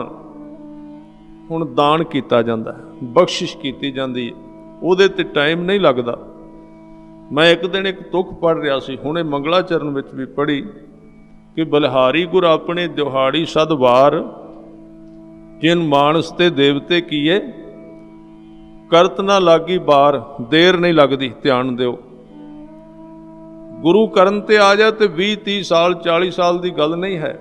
ਇੱਕ ਪਲ ਵਿੱਚ, ਇੱਕੋ ਪਲ ਦੇ ਵਿੱਚ ਦੇਵਤੇ ਬਣਾ ਦਿੰਦਾ। ਮੈਂ ਕਿਹਾ ਵੀ ਆਪਾਂ ਨੂੰ ਤੇ ਕਿੰਨਾ ਚਿਰ ਹੋ ਗਿਆ ਲੱਗਿਆ ਨੂੰ, ਦੇਵਤੇ ਬਣਾਏ ਨਹੀਂ ਅਜੇ ਤੱਕ। ਪਰ ਉਹਦੇ ਵਿੱਚ ਇੱਕ ਗੱਲ ਸਮਝ ਆਈ ਏ, ਗੁਰੂ ਸਾਹਿਬ ਕਹਿੰਦੇ ਵੀ ਮਾਨਸ ਤੇ ਦੇਵਤੇ ਕੀਏ। ਹਜ਼ੂਰ ਕਹਿੰਦੇ ਪਹਿਲਾਂ ਮਾਨਸ ਤੇ ਬਣ, ਫਿਰ ਤੈਨੂੰ ਮੈਂ ਦੇਵਤਾ ਵੀ ਬਣਾ ਲਾਂਗਾ। ਜੇ ਤੂੰ ਬੰਦਾ ਤੇ ਬਣਿਆ ਨਹੀਂ, ਦੇਵਤਾ ਕਿੱਥੋਂ ਤੈਨੂੰ ਬਣਾ ਲਵਾਂ? ਮਾਨਸ ਬਣਿਆ, ਪਹਿਲਾਂ ਬੰਦਾ ਬਣ। ਬੰਦਾ ਕੌਣ ਹੈ? ਬੰਦਾ ਸੋ ਜੋ ਬੰਦਗੀ ਗਹਿ। ਬੰਦਾ ਉਹ ਹੈ ਜਿਹੜਾ ਗੁਰੂ ਦੇ ਬੰਧਨ ਵਿੱਚ ਰਹਿੰਦਾ, ਉਹਦੇ ਹੁਕਮ ਵਿੱਚ ਰਹਿੰਦਾ ਹੈ। ਬੰਦਾ ਉਹ ਹੈ ਜਿਸ ਨੂੰ ਪਰਮਾਤਮਾ ਨੇ ਜੋ ਕੁਝ ਦਿੱਤਾ ਉਹਦੇ ਤੇ ਸੰਤੁਸ਼ਟ ਹੋ ਜਾਂਦਾ। ਤਾਂ ਪਹਿਲਾਂ ਮਾਨਸ ਹੋਵਾਂਗੇ, ਫਿਰ ਉਹ ਦੇਵਤੇ ਬਣਾਏਗਾ। ਜੇ ਆਪਾਂ ਮਨੁੱਖ ਨਹੀਂ ਬਣੇ, ਦੇਵਤੇ ਕਿੱਥੋਂ ਬਣਾਂਗੇ? ਇਸ ਕਰਕੇ ਹਜ਼ੂਰ ਸੱਚੇ ਪਾਤਸ਼ਾਹ ਜੀ ਇੱਥੇ ਕਹਿ ਰਹੇ ਨੇ ਕਿ ਇਹ ਧੱਕੇ ਨਾਲ, ਜ਼ੋਰ ਨਾਲ ਨਹੀਂ ਪ੍ਰਾਪਤ ਕਰਨ ਵਾਲੀ ਚੀਜ਼। ਨਾਮ ਜਿਹੜਾ ਹੈ, ਇਹ ਉਡੀਕ ਦੇ ਵਿੱਚ ਹੈ, ਉਡੀਕਣਾ ਪੈਂਦਾ ਬਖਸ਼ਿਸ਼ ਨੂੰ ਕਿ ਕਦੋਂ ਹੋਵੇਗੀ। ਅਰਦਾਸ ਕਰਨੀ ਪੈਂਦੀ, ਬੇਨਤੀ ਕਰਨੀ ਪੈਂਦੀ। ਹਾਂ, ਇਹਦੇ ਅਰਥ ਇਹ ਨਾ ਕੱਢਣਾ ਵੀ ਮੁਸ਼ੱਕਤ ਨਹੀਂ ਕਰਨੀ, ਨਿਤਨੇਮ ਨਹੀਂ ਕਰਨਾ, ਕਿਉਂਕਿ ਜਿਹੜਾ ਦਾਨ ਹੁੰਦਾ ਨਾ, ਇੱਕ ਪਲ ਵਿੱਚ ਸਾਨੂੰ ਮਿਲਣਾ, ਉਹਦੇ ਪਿੱਛੇ ਕੋਈ ਨਾ ਕੋਈ ਕਮਾਈ ਖੜੀ ਹੁੰਦੀ। ਖਿਆਲ ਰੱਖਣਾ ਥੋੜ੍ਹਾ ਜਿਹਾ। ਇਹਦੇ ਅਰਥ ਵਿਹਲੜ ਹੋਣਾ ਨਹੀਂ, ਇਹਦੇ ਅਰਥ ਨਿਤਨੇਮ ਛੱਡ ਦੇਣਾ ਨਹੀਂ ਹੈ। ਕਿਉਂਕਿ ਇੱਕ ਮੈਂ ਛੋਟੀ ਜਿਹੀ ਉਦਾਹਰਨ ਦੇ ਦਿਆਂ ਕਿ ਤੁਸੀਂ ਵੇਖੋਗੇ ਵੀ ਤੁਹਾਡੇ ਖਾਤੇ ਵਿੱਚ ਜੇ ਮਾਇਆ ਹੈ, ਅਕਾਊਂਟ ਵਿੱਚ ਮਾਇਆ ਹੈ, ਤੇ ਆਦਮੀ ਆਪਣਾ ATM ਕਾਰਡ ਲੈ ਕੇ ਜਾਂਦਾ ਹੈ, ਉਹਦੇ ਵਿੱਚ ਉਹ 20,000 ਰੁਪਈਆ ਭਰ ਦਿੰਦਾ ਹੈ। ਬਸ ਇੱਕ ਦੋ ਬਟਨ ਦਬਦਾ ਤੇ ਇੱਕ ਪਲ ਦੇ ਵਿੱਚ 20,000 ਰੁਪਈਆ ਉਹਦੀ ਹਥੇਲੀ ਤੇ ਆ ਜਾਂਦਾ। ਉਹਦੇ ਤੇ ਦੇਰ ਨਹੀਂ ਲੱਗਦੀ। ਜੇ ਕੋਈ ਕਹੇ ਵੀ ਤੈਨੂੰ ਇੱਕ ਪਲ ਵਿੱਚ ਇੱਕ 20,000 ਰੁਪਈਆ ਇੱਕੋ ਪਲ ਵਿੱਚ ਤੈਨੂੰ ਮਿਲ ਗਿਆ, ਇਹ ਤੇ ਬਖਸ਼ਿਸ਼ ਹੈ। ਪਰ ਖਿਆਲ ਰੱਖਣਾ, ਉਹ ਹੱਥ ਵਿੱਚ ਆਉਣ ਲੱਗਿਆ ਤੇ ਭਾਵੇਂ ਇੱਕੋ ਪਲ ਲੱਗਾ ਹੈ, ਪਰ ਉਸ 20,000 ਨੂੰ ਇਕੱਠਾ ਕਰਨ ਲੱਗਿਆ ਬਾਈਕ ਸਾਈਡ ਤੇ ਕਿਤੇ ਉਹਨੇ ਕੰਮ ਕੀਤਾ, ਜਿਹੜੀ ਉੱਥੇ ਦਿਸ ਨਹੀਂ ਰਹੀ, ਪਤਾ ਨਹੀਂ ਲੱਗ ਰਿਹਾ ਉਸਦਾ। ਉਹ ਕਿਤੇ ਕੰਮ ਕਰਦਾ ਰਿਹਾ, ਮਿਹਨਤ ਕਰਦਾ ਰਿਹਾ। ਉਹ ਮਿਹਨਤ ਕਿਤੇ ਜਮ੍ਹਾਂ ਹੋ ਗਈ, ਤੇ ਜਦੋਂ ਜਮ੍ਹਾਂ ਹੋ ਗਈ ਤੇ ਇੱਕਦਮ ਮਿਲ ਗਈ। ਇਸ ਤਰ੍ਹਾਂ ਸਾਧ ਸੰਗਤ ਜਿਹੜੀ ਬਖਸ਼ਿਸ਼ ਸਤਿਗੁਰਾਂ ਵੱਲੋਂ ਸਾਨੂੰ ਮਿਲਦੀ ਹੈ ਨਾ, ਆ ਜਿਹੜਾ ਰੋਜ਼ ਅਸੀਂ ਥੋੜਾ ਥੋੜਾ ਕਰਦੇ ਰਹਿੰਦੇ ਨਾ, ਕਈ ਵਾਰੀ ਸਿੱਖ ਨਿਰਾਸ਼ ਹੋ ਜਾਂਦਾ ਹੈ ਵੀ ਮੈਂ ਜਿਹੜਾ ਕਰਨਾ ਪਤਾ ਨਹੀਂ ਇਹਦੇ ਵਿੱਚੋਂ ਕੁਝ ਮਿਲਣਾ ਵੀ ਹੈ ਕਿ ਐਵੇਂ ਆਪਾਂ ਨੀਂਦ ਖਰਾਬ ਕਰੀ ਜਾਂਦੇ ਹਾਂ। ਗੁਆਂਢ ਵਿੱਚ ਲੋਕ ਸੁੱਤੇ ਨੇ, ਮੈਂ ਕਿਉਂ ਜਾਗਣਾ, ਮਿਲਦਾ ਮਿਲਾਂਦਾ ਤੇ ਹੈ ਕੁਝ ਨਹੀਂ ਪਿਆ। ਗੁਰੂ ਬੜਾ ਸਿਆਣਾ, ਉਹ ਸਾਡੀ ਕਮਾਈ ਨੂੰ ਜਮ੍ਹਾਂ ਕਰੀ ਜਾਂਦਾ ਹੈ, ਤੇ ਜਦੋਂ ਸਾਨੂੰ ਯੋਗ ਸਮਝ ਲੈਗਾ ਨਾ ਵੀ ਹੁਣ ਇਹਨੂੰ ਦੇ ਦਈਏ, ਗਵਾਏਗਾ ਨਹੀਂ, ਉਹਦੇ ਤੋਂ ਪਹਿਲਾਂ ਸਿੱਖ ਨੂੰ ਕਦੀ ਨਹੀਂ ਦੇਗਾ। ਸਿੱਖ ਨੂੰ ਉਦੋਂ ਬਖਸ਼ਿਸ਼ ਕਰੇਗਾ ਜਦੋਂ ਗੁਰੂ ਸਮਝ ਲਵੇ ਵੀ ਸਿੱਖ ਸਿਆਣਾ ਹੋ ਗਿਆ, ਐਵੇਂ ਨਹੀਂ ਗਵਾਉਂਦਾ ਫਿਰੇਗਾ, ਉਦੋਂ ਫਿਰ ਉਹਦੀ ਝੋਲੀ ਵਿੱਚ ਪਾ ਦਿੰਦਾ ਵੀ ਇਹਦੀ ਦੁਰਵਰਤੋਂ ਨਹੀਂ ਕਰੇਗਾ। ਉਹਦੇ ਤੋਂ ਪਹਿਲਾਂ ਸਿੱਖ ਨੂੰ ਨਹੀਂ ਦਿੰਦਾ, ਖਾਲੀ ਰੱਖਦਾ। ਉਸ ਦਸ਼ਾ ਵਿੱਚ ਗੁਰਸਿੱਖ ਕਈ ਵਾਰੀ ਨਿਰਾਸ਼ ਹੋ ਜਾਂਦਾ ਵੀ ਜੋ ਮੈਂ ਕਰਨਾ ਉਹਦੇ ਤਬਾਦਲੇ ਵਿੱਚ ਮਿਲਦਾ ਕੁਝ ਨਹੀਂ ਪਿਆ। ਪਰ ਗੁਰੂ ਉਹਨਾਂ ਚਿਰ ਨਹੀਂ ਦੇਗਾ ਜਿੰਨਾ ਚਿਰ ਆਪਾਂ ਉਹਦੇ ਯੋਗ ਨਹੀਂ ਹੁੰਦੇ। ਇਸ ਕਰਕੇ ਸਾਹਿਬ ਕਹਿੰਦੇ ਨਾਨਕ ਤਿਸ ਮਿਲੈ ਜਿਸ ਲਿਖਿਆ ਧੁਰ ਕਰਮ। ਜਦੋਂ ਸਾਈਨ ਹੁੰਦੇ ਨੇ ਉੱਤੋਂ, ਉਸ ਵੇਲੇ ਬਖਸ਼ਿਸ਼ ਵਰਦੀ, ਫਿਰ ਉਹਨੂੰ ਕੋਈ ਰੋਕ ਨਹੀਂ ਸਕਦਾ।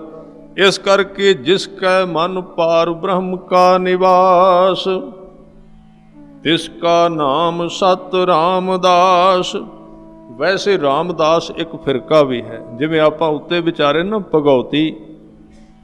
ਭਗਉਤੀ ਵੀ ਇੱਕ ਫਿਰਕਾ ਹੈ, ਪੰਡਤ ਵੀ ਇੱਕ ਫਿਰਕਾ ਹੈ। ਇਸ ਤਰ੍ਹਾਂ ਜਿਹੜਾ ਰਾਮਦਾਸ ਹੈ ਨਾ, ਇਹ ਇੱਕ ਫਿਰਕਾ ਹੈ। ਰਾਮਦਾਸ ਕੌਣ ਨੇ? ਇਹ ਲੋਕ ਆਪਣੇ ਪੈਰਾਂ ਨੂੰ ਘੁੰਗਰੂ ਬੰਨ੍ਹ ਕੇ ਤੇ ਨਾਚ ਨੱਚਦੇ ਨੇ, ਤੇ ਲੋਕ ਇਹਨਾਂ ਨੂੰ ਪੈਸੇ ਦਿੰਦੇ ਨੇ ਮੇਲਿਆਂ ਵਿੱਚ। ਖਿਆਲ ਰੱਖਣਾ, ਗੁਰੂ ਨਾਨਕ ਦੇਵ ਜੀ ਜਦੋਂ ਅਚਲ ਬਟਾਲੇ ਦੇ ਮੇਲੇ ਵਿੱਚ ਗਏ ਸਨ, ਉੱਥੇ ਨਾਚ ਕਰਦੇ ਸਨ ਪਏ ਭਗਤੀਏ ਲੋਕ, ਜਿਹਨੂੰ ਗੁਰੂ ਸਾਹਿਬ ਨੇ ਬਾਣੀ ਵਿੱਚ ਕਿਹਾ ਕਿ ਘੂੰਗਰ ਬਾਂਧ ਭਏ ਰਾਮਦਾਸਾ ਰੋਟੀਆਂ ਕੇ ਉਪਾਵਾ। ਰੋਟੀਆਂ ਖਾਣ ਵਾਸਤੇ ਰਾਮਦਾਸੀਏ ਬਣ ਗਏ। ਉੱਥੇ ਉਹ ਨਾਚ ਨੱਚਦੇ ਸਨ ਤੇ ਉਹਨਾਂ ਦਾ ਲੋਟਾ ਪਿਆ ਸੀ ਮਾਇਆ ਵਾਲਾ। ਯੋਗੀਆਂ ਨੇ ਸ਼ਕਤੀ ਵਰਤ ਕੇ ਲੋਟਾ ਲੁਕਾ ਲਿਆ। ਗੁਰੂ ਸਾਹਿਬ ਨੇ ਫਿਰ ਆਪਣੀ ਬਰਕਤ ਨਾਲ ਲੱਭ ਕੇ ਦਿੱਤਾ ਸੀ। ਇਸ ਕਰਕੇ ਰਾਮਦਾਸ ਇੱਕ ਫਿਰਕਾ ਵੀ ਹੈ, ਤੇ ਰਾਮਦਾਸ ਦੇ ਜਿਹੜੇ ਅੱਖਰੀ ਅਰਥ ਨੇ ਉਹ ਰੱਬ ਦੇ ਦਾਸ, ਰੱਬ ਦੇ ਪਿਆਰੇ ਵੀ ਬਣਦਾ ਹੈ। ਔਰ ਸਿੱਖ ਜਗਤ ਵਿੱਚ ਚੌਥੇ ਪਾਤਸ਼ਾਹ ਧੰਨ ਗੁਰੂ ਰਾਮਦਾਸ ਸੱਚੇ ਪਾਤਸ਼ਾਹ ਜੀ ਦਾ ਇੱਕ ਨਾਮ ਵੀ ਹੈ। ਇਸ ਕਰਕੇ ਇੱਥੇ ਰਾਮਦਾਸ ਦੇ ਅਰਥ ਕਰਾਂਗੇ ਰੱਬ ਦੇ ਪਿਆਰੇ, ਗੁਰਮੁਖ ਪਿਆਰੇ।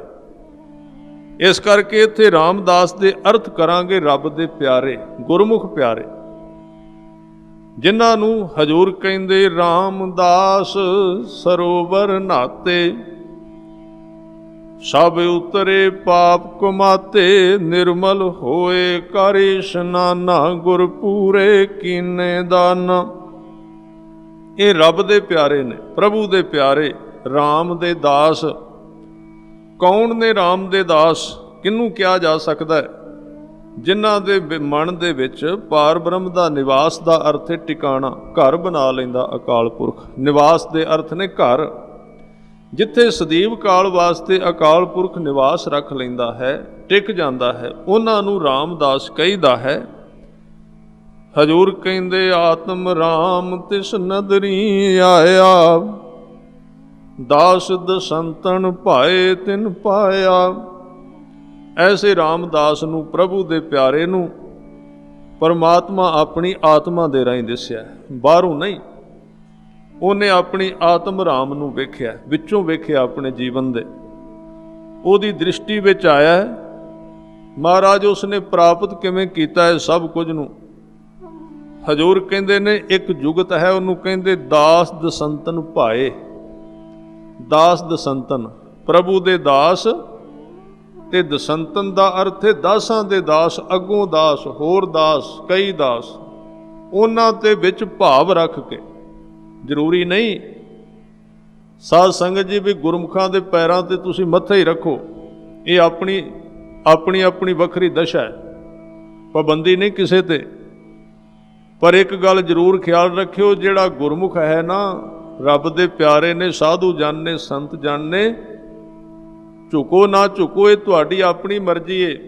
ਪਰ ਇੱਥੇ ਗੁਰੂ ਸਾਹਿਬ ਕਹਿੰਦੇ ਭਾਏ, ਮਨ ਦੀ ਇੱਕ ਭਾਵਨਾ ਤੇ ਸਤਿਕਾਰ ਜ਼ਰੂਰ ਅੰਦਰ ਚਾਹੀਦਾ, ਈਰਖਾ ਨਹੀਂ ਕਰਨੀ ਚਾਹੀਦੀ। ਜੇ ਆਪਣੇ ਧਰਮ ਦੀ ਬੀਜੀ ਹੋਈ ਖੇਤੀ ਨੂੰ ਵਿਨਾਸ਼ ਕਰਨਾ ਹੈ ਤੇ ਗੁਰਮੁਖਾਂ ਨਾਲ ਈਰਖਾ ਕਰ ਲਓ, ਤੇ ਜੇ ਆਪਣੇ ਧਰਮ ਦੀ ਬੀਜੀ ਹੋਈ ਖੇਤੀ ਨੂੰ ਪਾਣੀ ਪਾਉਣਾ ਤੇ ਨਾਮ ਜਪਣ ਵਾਲਿਆਂ ਦੇ ਨਾਲ ਅੰਦਰੋਂ ਭਾਵਨਾ ਰੱਖੋ। ਦੋ ਹੀ ਤਰੀਕੇ ਨੇ, ਸਾਨੂੰ ਚੁਣ ਲੈਣਾ ਚਾਹੀਦਾ ਕਿਹੜਾ ਕਿਸ ਚੀਜ਼ ਦੀ ਸਾਨੂੰ ਲੋੜ ਹੈ। ਇਸ ਕਰਕੇ ਕਹਿੰਦੇ ਭਾਵਨਾ, ਇਹ ਭਾਵਨਾ ਜ਼ਰੂਰ ਚਾਹੀਦੀ ਹੈ। ਭਾਏ ਤਿੰਨ ਪਾਇਆ, ਉਹਨਾਂ ਨੇ ਇਸ ਤਰ੍ਹਾਂ ਭਾਵਨਾ ਦੁਆਰਾ, ਪ੍ਰੇਮ ਦੁਆਰਾ ਪ੍ਰਾਪਤ ਕੀਤਾ ਹੈ। ਐਸੇ ਰਾਮ ਦੇ ਜਿਹੜੇ ਦਾਸ ਨੇ ਉਹਨਾਂ ਦੀ ਹੋਰ ਕੀ ਅਵਸਥਾ ਹੈ। ਗੁਰੂ ਅਰਜਨ ਦੇਵ ਸਾਹਿਬ ਕਹਿੰਦੇ ਸਦਾ ਨਿਕਟ ਨਿਕਟ ਹਰ ਜਾਨ, ਸੋ ਦਾਸ ਦਰਗਾਹ ਪਰਵਾਨ। ਕਿਹੜੇ ਦਾਸ ਨੇ ਜੋ ਵਾਹਿਗੁਰੂ ਦੀ ਹਜ਼ੂਰੀ ਵਿੱਚ ਪ੍ਰਵਾਨ ਹੋ ਜਾਂਦੇ ਨੇ, ਉਹਨਾਂ ਨੂੰ ਥਾਂ ਮਿਲ ਜਾਂਦੀ ਹੈ। ਸਾਹਿਬ ਕਹਿੰਦੇ ਉਹ ਅੱਠੇ ਪਹਿਰ ਇੱਕ ਇੱਕ ਪਲ ਆਪਣੇ ਵਾਹਿਗੁਰੂ ਨੂੰ ਆਪਣੇ ਕੋਲ ਸਮਝਦੇ ਵੀ ਮੇਰੇ ਕੋਲ ਹੈ। ਹੁਣ ਕਈ ਸੱਜਣ ਕਹਿੰਦੇ ਵੀ ਤੁਹਾਨੂੰ ਦਿਸਦਾ ਤੁਸੀਂ ਕੋਲ ਸਮਝਦੇ ਹੋ। ਸਿੱਖ ਇੱਕ ਗੱਲ ਵਿਸ਼ਵਾਸ ਨਾਲ ਕਹਿੰਦਾ ਹੈ ਬਈ ਮੈਂ ਭਾਵੇਂ ਆਪਣੇ ਗੁਰੂ ਨੂੰ ਨਹੀਂ ਵੇਖ ਸਕਦਾ, ਪਰ 100% ਸੱਚ ਹੈ ਵੀ ਮੇਰਾ ਗੁਰੂ ਮੈਨੂੰ ਜ਼ਰੂਰ ਵੇਖ ਰਿਹਾ ਹੈ। ਅਸੀਂ ਨਹੀਂ ਵੇਖ ਸਕਦੇ, ਸਾਡੇ ਕੋਲੋਂ ਦਸ਼ ਹੀ ਨਹੀਂ ਹੈ, ਪਰ ਇੱਕ ਤਾਂ ਗੱਲ ਪੱਕੀ ਵੀ ਉਹ ਵੇਖ ਰਿਹਾ। ਉਹ ਵੇਖੈ ਉਹਨਾਂ ਨਜ਼ਰ ਨਾ ਆਵੇ, ਬਹੁਤਾ ਇਹ ਵਿਡਾਨ। ਠੀਕ ਹੈ, ਅਸੀਂ ਨਹੀਂ ਦਾਅਵਾ ਕਰ ਸਕਦੇ ਵੀ ਅਸੀਂ ਵੇਖਿਆ, ਪਰ ਇੱਕ ਗੱਲ ਪੱਕੀ ਹੈ, ਅਸੀਂ ਨਹੀਂ ਵੇਖਿਆ ਪਰ ਸਤਿਗੁਰੂ ਨੇ ਸਾਨੂੰ ਜ਼ਰੂਰ ਵੇਖਿਆ, ਉਹ ਵੇਖ ਰਿਹਾ। ਇਸ ਕਰਕੇ ਉਹ ਇਸ ਦਸ਼ਾ ਦੇ ਵਿੱਚ ਨੇੜੇ ਜਾਣਦੇ ਨੇ ਬਿਲਕੁਲ। ਤੇ ਇਹ ਜਿੰਨੀਆਂ ਸਾਧਨਾਵਾਂ ਨੇ ਧਰਮ ਦੀਆਂ, ਕੋਈ ਪੁੱਠਾ ਲਮਕ ਜਾਏ, ਕੋਈ ਅਸ਼ਟਾਂਗ ਕਰੇ, ਕੋਈ 84 ਸਾਧਨ ਕਰੇ, ਕੋਈ ਤੀਰਥ ਤੇ ਜਾਏ, ਕੋਈ ਯਾਤਰਾ ਕਰਕੇ ਆਵੇ, ਸਾਰੇ ਧਾਰਮਿਕ ਥਾਵਾਂ ਦੀ ਇਸ਼ਨਾਨ ਕਰੇ। ਸਾਧ ਸੰਗਤ ਜੀ, ਇਹ ਸਾਰੀਆਂ ਸਾਧਨਾਵਾਂ ਸੌਖੀਆਂ ਜੇ। ਆ ਇੱਕ ਪੰਕਤੀ ਤੁਸੀਂ ਜਾ ਕੇ ਵੀ ਪੜ੍ਹ ਲੈਣਾ, ਸਦਾ ਨਿਕਟ ਨਿਕਟ ਹਰ ਜਾਨ। ਇਹ ਸਾਰੀਆਂ ਸਾਧਨਾਵਾਂ ਤੋਂ ਬੜੀ ਸਖਤ ਸਾਧਨਾ ਹੈ ਰੱਬ ਨੂੰ ਨੇੜੇ ਜਾਣਨਾ। ਕਿਵੇਂ ਕਰਾਂਗੇ? ਅੱਠੇ ਪੈਰ ਨੇੜੇ ਸਮਝਣਾ ਬੜਾ ਔਖਾ ਹੈ। ਛੋਟੀ ਜਿਹੀ ਇੱਥੇ ਕਹਾਣੀ ਮੈਂ ਕਹਿ ਦਿਆਂ। ਇੱਕ ਸਾਧ ਸੰਗਤ ਦੁਕਾਨਦਾਰ ਦੁਕਾਨ ਖੋਲ੍ਹ ਰਿਹਾ ਸੀ, ਤੇ ਦੁਕਾਨ ਖੋਲ੍ਹ ਕੇ ਨਾ ਸਭ ਤੋਂ ਪਹਿਲਾਂ ਤੁਹਾਨੂੰ ਪਤਾ ਧੂਪ ਬੱਤੀ ਕਰਦੇ ਨੇ। ਉਹਨੇ ਇੱਕ ਖਾਨਾ ਜਿਹਾ ਖੋਲ੍ਹਿਆ ਤੇ ਵਿੱਚ ਉਹਦਾ ਦੇਵਤਾ ਸੀ। ਉਹਦੇ ਅੱਗੇ ਉਹਨੇ ਧੂਪ ਬੱਤੀ ਲਾਈ, ਆਪਣੇ ਕੰਨਾਂ ਨੂੰ ਹੱਥ ਲਾਇਆ, ਮੱਥੇ ਨੂੰ ਲਾਇਆ, ਮੂੰਹ ਨੂੰ ਲਾਇਆ, ਉਹਨੂੰ ਲਾਇਆ, ਮਲ ਮੁਲ ਕੇ ਸਾਰੇ ਪਾਸੇ। ਤੇ ਜਦੋਂ ਉਹਨੇ ਉਹਦਾ ਦਰਵਾਜ਼ਾ ਬੰਦ ਕਰ ਦਿੱਤਾ ਨਾ, ਉਸ ਜਿੱਥੇ ਉਹਨੇ ਧੂਪ ਲਾਈ ਸੀ, ਉਹ ਛੋਟੀ ਜੀ ਕੋਈ ਥਾਂ ਸੀ ਬਣੀ ਹੋਈ, ਤੇ ਪਿੱਛੇ ਇੱਕ ਨੇੜੇ ਦੇ ਜੰਗਲ ਵਿੱਚੋਂ ਇੱਕ ਸਾਧੂ ਲੰਘਦਾ ਲੰਘਦਾ ਉਹਦੀ ਦੁਕਾਨ ਦੇ ਅੱਗੇ ਆ ਗਿਆ। ਉਹਨੇ ਵੇਖ ਲਿਆ, ਉਹਨੇ ਕਿਹਾ ਵੀ ਇਹ ਕੀ ਕਰਨਾ ਤੂੰ, ਆ ਧੂਪ ਬੱਤੀ ਜੀ ਕੀਤੀ? ਕਹਿਣ ਲੱਗਾ ਜੀ ਇਹ ਮੇਰਾ ਰੱਬ ਹੈ, ਮੈਂ ਇਹਦੇ ਅੱਗੇ ਪੂਜਾ ਕਰਨਾ, ਮੇਰੀ ਦੁਕਾਨ ਸਾਰਾ ਦਿਨ ਵਧੀਆ ਚੱਲੇ। ਉਹ ਸਾਧੂ ਕਮਾਈ ਵਾਲਾ ਸੀ। ਉਹਨੇ ਕਿਹਾ ਵੀ ਜਿਸ ਰੱਬ ਦੀ ਤੂੰ ਪੂਜਾ ਕਰਨਾ ਪਿਆ, ਇਹ ਬੋਲਦਾ ਤੇਰੇ ਨਾਲ ਗੱਲਾਂ ਕਰਦਾ? ਉਹ ਕਹਿੰਦਾ ਜੀ ਛੱਡੋ, ਤੁਸੀਂ ਜਾਓ, ਮੇਰੇ ਪਿੱਛੇ ਨਾ ਪਵੋ, ਮੈਂ ਗਾਹਕ ਆ ਕੇ ਇਹਨੂੰ ਸੌਦਾ ਦੇਣਾ। ਕਹਿਣ ਲੱਗੇ ਨਹੀਂ, ਜੇ ਤੈਨੂੰ ਇਹੋ ਜਿਹਾ ਰੱਬ ਦੇ ਦੀ ਜਿਹੜਾ ਬੋਲਦਾ ਹੋਵੇ। ਕਹਿੰਦੇ ਜੀ ਦੇ ਦਿਓ, ਕਿਉਂਕਿ ਸੰਸਾਰੀ ਬੰਦਾ ਲੈਣ ਵਿੱਚ ਤੇ ਮਾਹਿਰ ਹੈ ਨਾ। ਕਹਿੰਦੇ ਜੋ ਕੁਝ ਆਉਂਦਾ ਆਉਣ ਦਿਓ, ਭਾਵੇਂ ਕੁਝ, ਰੱਬ ਹੀ ਸਹੀ, ਹੋਰ ਕੁਝ ਨਹੀਂ, ਤੇ ਵੇਖੀ ਜਾਏਗਾ ਨਾ ਕੋਈ 1000 ਦਾ। ਉਹਨੇ ਕਿਹਾ ਜੀ ਦਿਓ, ਕਿਹੜਾ ਰੱਬ ਜਿਹੜਾ ਬੋਲੀ ਜਾਂਦਾ ਹੈ? ਉਹਨੇ ਨਾ ਸਾਧੂ ਨੇ ਇੱਕ ਛੋਟਾ ਜਿਹਾ ਇੱਕ ਯੰਤਰ ਜਿਹਾ ਵੱਟੇ ਵਰਗਾ ਉਹਨੂੰ ਦੇ ਦਿੱਤਾ। ਕਹਿਣ ਲੱਗੇ ਲੈ ਸਾਂਭ ਕੇ ਰੱਖੀ, ਕੋਲ ਰੱਖ ਲੈ ਆਪਣੇ, ਸਾਰਾ ਦਿਨ ਕੰਮ ਕਰੀ ਜਾਈਂ, ਪਰ ਇਹ ਖਿਆਲ ਰੱਖੀ ਇਹ ਬੋਲੇਗਾ। ਜੇ ਤੂੰ ਠੀਕ ਕੰਮ ਕਰੇਗਾ ਤੇ ਤੈਨੂੰ ਕਹੇਗਾ ਸ਼ਾਬਾਸ਼, ਬਹੁਤ ਚੰਗਾ ਹੈ। ਜੇ ਗਲਤ ਕਰੇਗਾ ਤੇ ਤਾਂ ਵੀ ਤੈਨੂੰ ਦੱਸ ਦੇਗਾ। ਉਹਨੇ ਕਿਹਾ ਵੀ ਇਹਨੇ ਕੀ ਬੋਲਣਾ, ਪੱਥਰ ਹੈ। ਪੂਰਾ ਸਾਧੂ ਕ੍ਰਿਸ਼ਮੇ ਵਾਲਾ ਸੀ, ਦੇ ਕੇ ਚਲਾ ਗਿਆ। ਉਹਨੇ ਪੱਥਰ ਸਮਝ ਕੇ ਜਾਨ ਛੁਡਾਈ, ਦੁਕਾਨਦਾਰ ਨੇ ਕੋਲ ਰੱਖ ਲਿਆ। ਜਦੋਂ ਗ੍ਰਾਹਕ ਆਇਆ ਨਾ, ਤੇ ਜਦੋਂ ਗ੍ਰਾਹਕ ਆਇਆ ਸਾਧ ਸੰਗਤ, ਉਹਨੇ ਸੌਦਾ ਤੋਲਿਆ ਤੇ ਦੇਣਾ ਕਿਲੋ ਸੀ, ਪਾਇਆ 900 ਗ੍ਰਾਮ।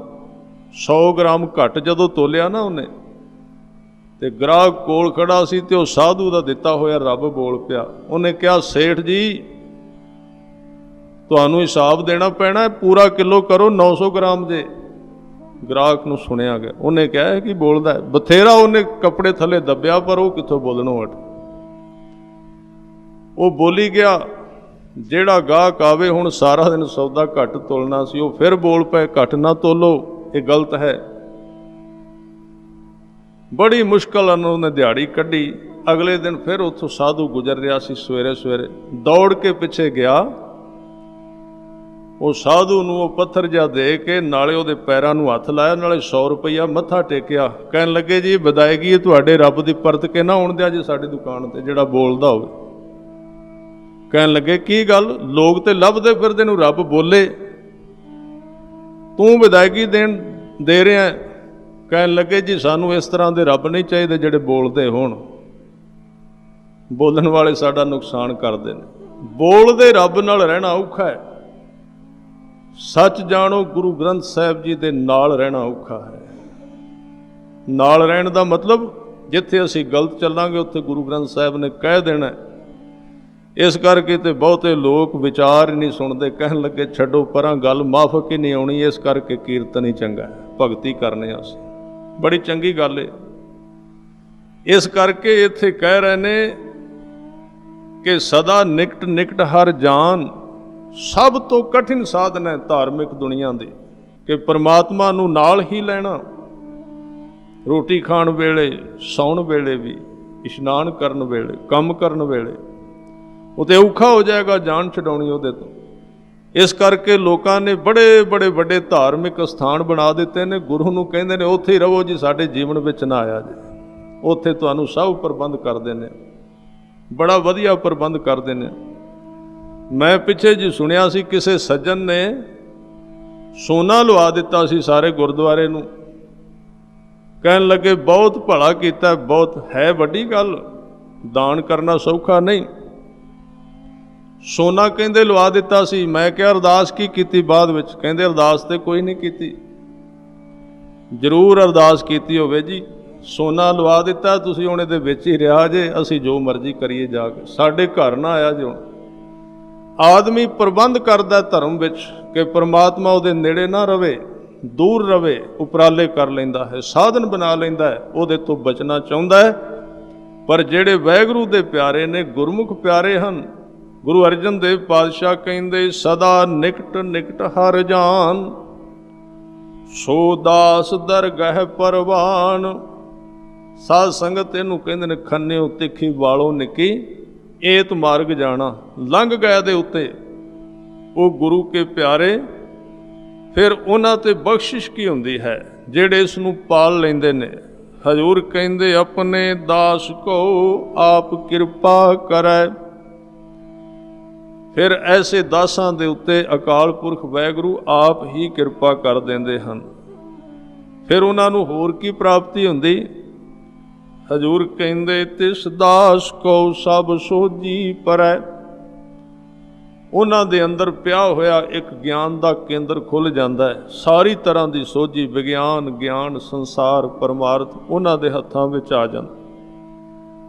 ਉਹਨਾਂ ਦੇ ਫਿਰ ਸੰਸਾਰ ਵਿੱਚ ਰਹਿਣ ਦੀ ਦਸ਼ਾ ਕੈਸੀ ਏ? ਹਜ਼ੂਰ ਕਹਿੰਦੇ ਸਗਲ ਸੰਗ ਆਤਮ ਉਦਾਸ। ਰਹਿੰਦੇ ਸਾਰਿਆਂ ਦੇ ਨਾਲ ਨੇ, ਸਗਲ ਸੰਗ ਸਾਰਿਆਂ ਦੇ ਨਾਲ ਵੀ ਰਹਿੰਦੇ ਨੇ, ਪਰ ਆਤਮ ਉਦਾਸ, ਆਤਮ ਕਿਤੇ ਹੋਰ ਰਹਿੰਦਾ ਹੈ। ਉਹਦੇ ਜੀਵਨ ਦੇ ਦੋ ਹਿੱਸੇ ਹੋ ਜਾਂਦੇ ਨੇ। ਸਰੀਰ ਦਾ ਹਿੱਸਾ ਇੱਥੇ ਕੰਮ ਕਰੀ ਜਾਂਦਾ ਹੈ, ਅੰਦਰਲਾ ਕਿਸੇ ਹੋਰ ਦੁਨੀਆ ਵਿੱਚ ਵਿਚਰਨ ਲੱਗ ਪੈਂਦਾ ਹੈ। ਉਸ ਨੂੰ ਕੀ ਕਹਿੰਦੇ ਨੇ? ਸਗਲ ਸੰਗ ਐਸੀ, ਸਗਲ ਸੰਗ ਆਤਮ ਉਦਾਸ ਨਿਰਲੇਪ ਹੋ ਗਏ। ਐਸੀ ਜੁਗਤ ਨਾਨਕ ਰਾਮਦਾਸ। ਰੱਬ ਦੇ ਪਿਆਰਿਆਂ ਦੇ ਜੀਵਨ ਦੀ ਐਸੀ ਜੁਗਤ ਹੈ, ਗੁਰੂ ਅਰਜਨ ਦੇਵ ਜੀ ਕਹਿੰਦੇ ਨੇ। ਫਿਰ ਅਗਲੀ 7ਵੀਂ ਇਸ ਨੰਬਰ ਜਿਹੜਾ ਸ਼ਬਦ ਹੈ ਉਹਦੇ ਵਿੱਚ ਜੀਵਨ ਮੁਕਤ ਵਿਅਕਤੀ ਦੀ ਵਿਆਖਿਆ ਕਰਦੇ ਹੋਏ ਉਹਦੇ ਲੱਛਣ, ਉਹਦੇ ਗੁਣ ਦਰਸਾ ਰਹੇ ਨੇ। ਹਜ਼ੂਰ ਕਹਿੰਦੇ ਪ੍ਰਭ ਕੀ ਆਗਿਆ ਆਤਮ ਹਿਤਾਵੈ, ਜੀਵਨ ਮੁਕਤ ਸੋ ਕਹਾਵੈ। ਪ੍ਰਭ ਕੀ ਆਗਿਆ, ਆਪਣੇ ਅੰਦਰੋਂ ਵਾਹਿਗੁਰੂ ਦੀ ਆਗਿਆ ਨੂੰ ਪ੍ਰਵਾਨ ਕਰ ਲੈਂਦੇ ਨੇ। ਆਗਿਆ ਦਾ ਮਤਲਬ ਜਿਵੇਂ ਦਾ ਉਹਨਾਂ ਨੂੰ ਜੀਵਨ ਮਿਲਿਆ ਖੁਸ਼ ਰਹਿੰਦੇ ਨੇ ਉਹਦੇ ਵਿੱਚ, ਕਦੀ ਉਲਾਮਾ ਨਹੀਂ ਦਿੰਦੇ।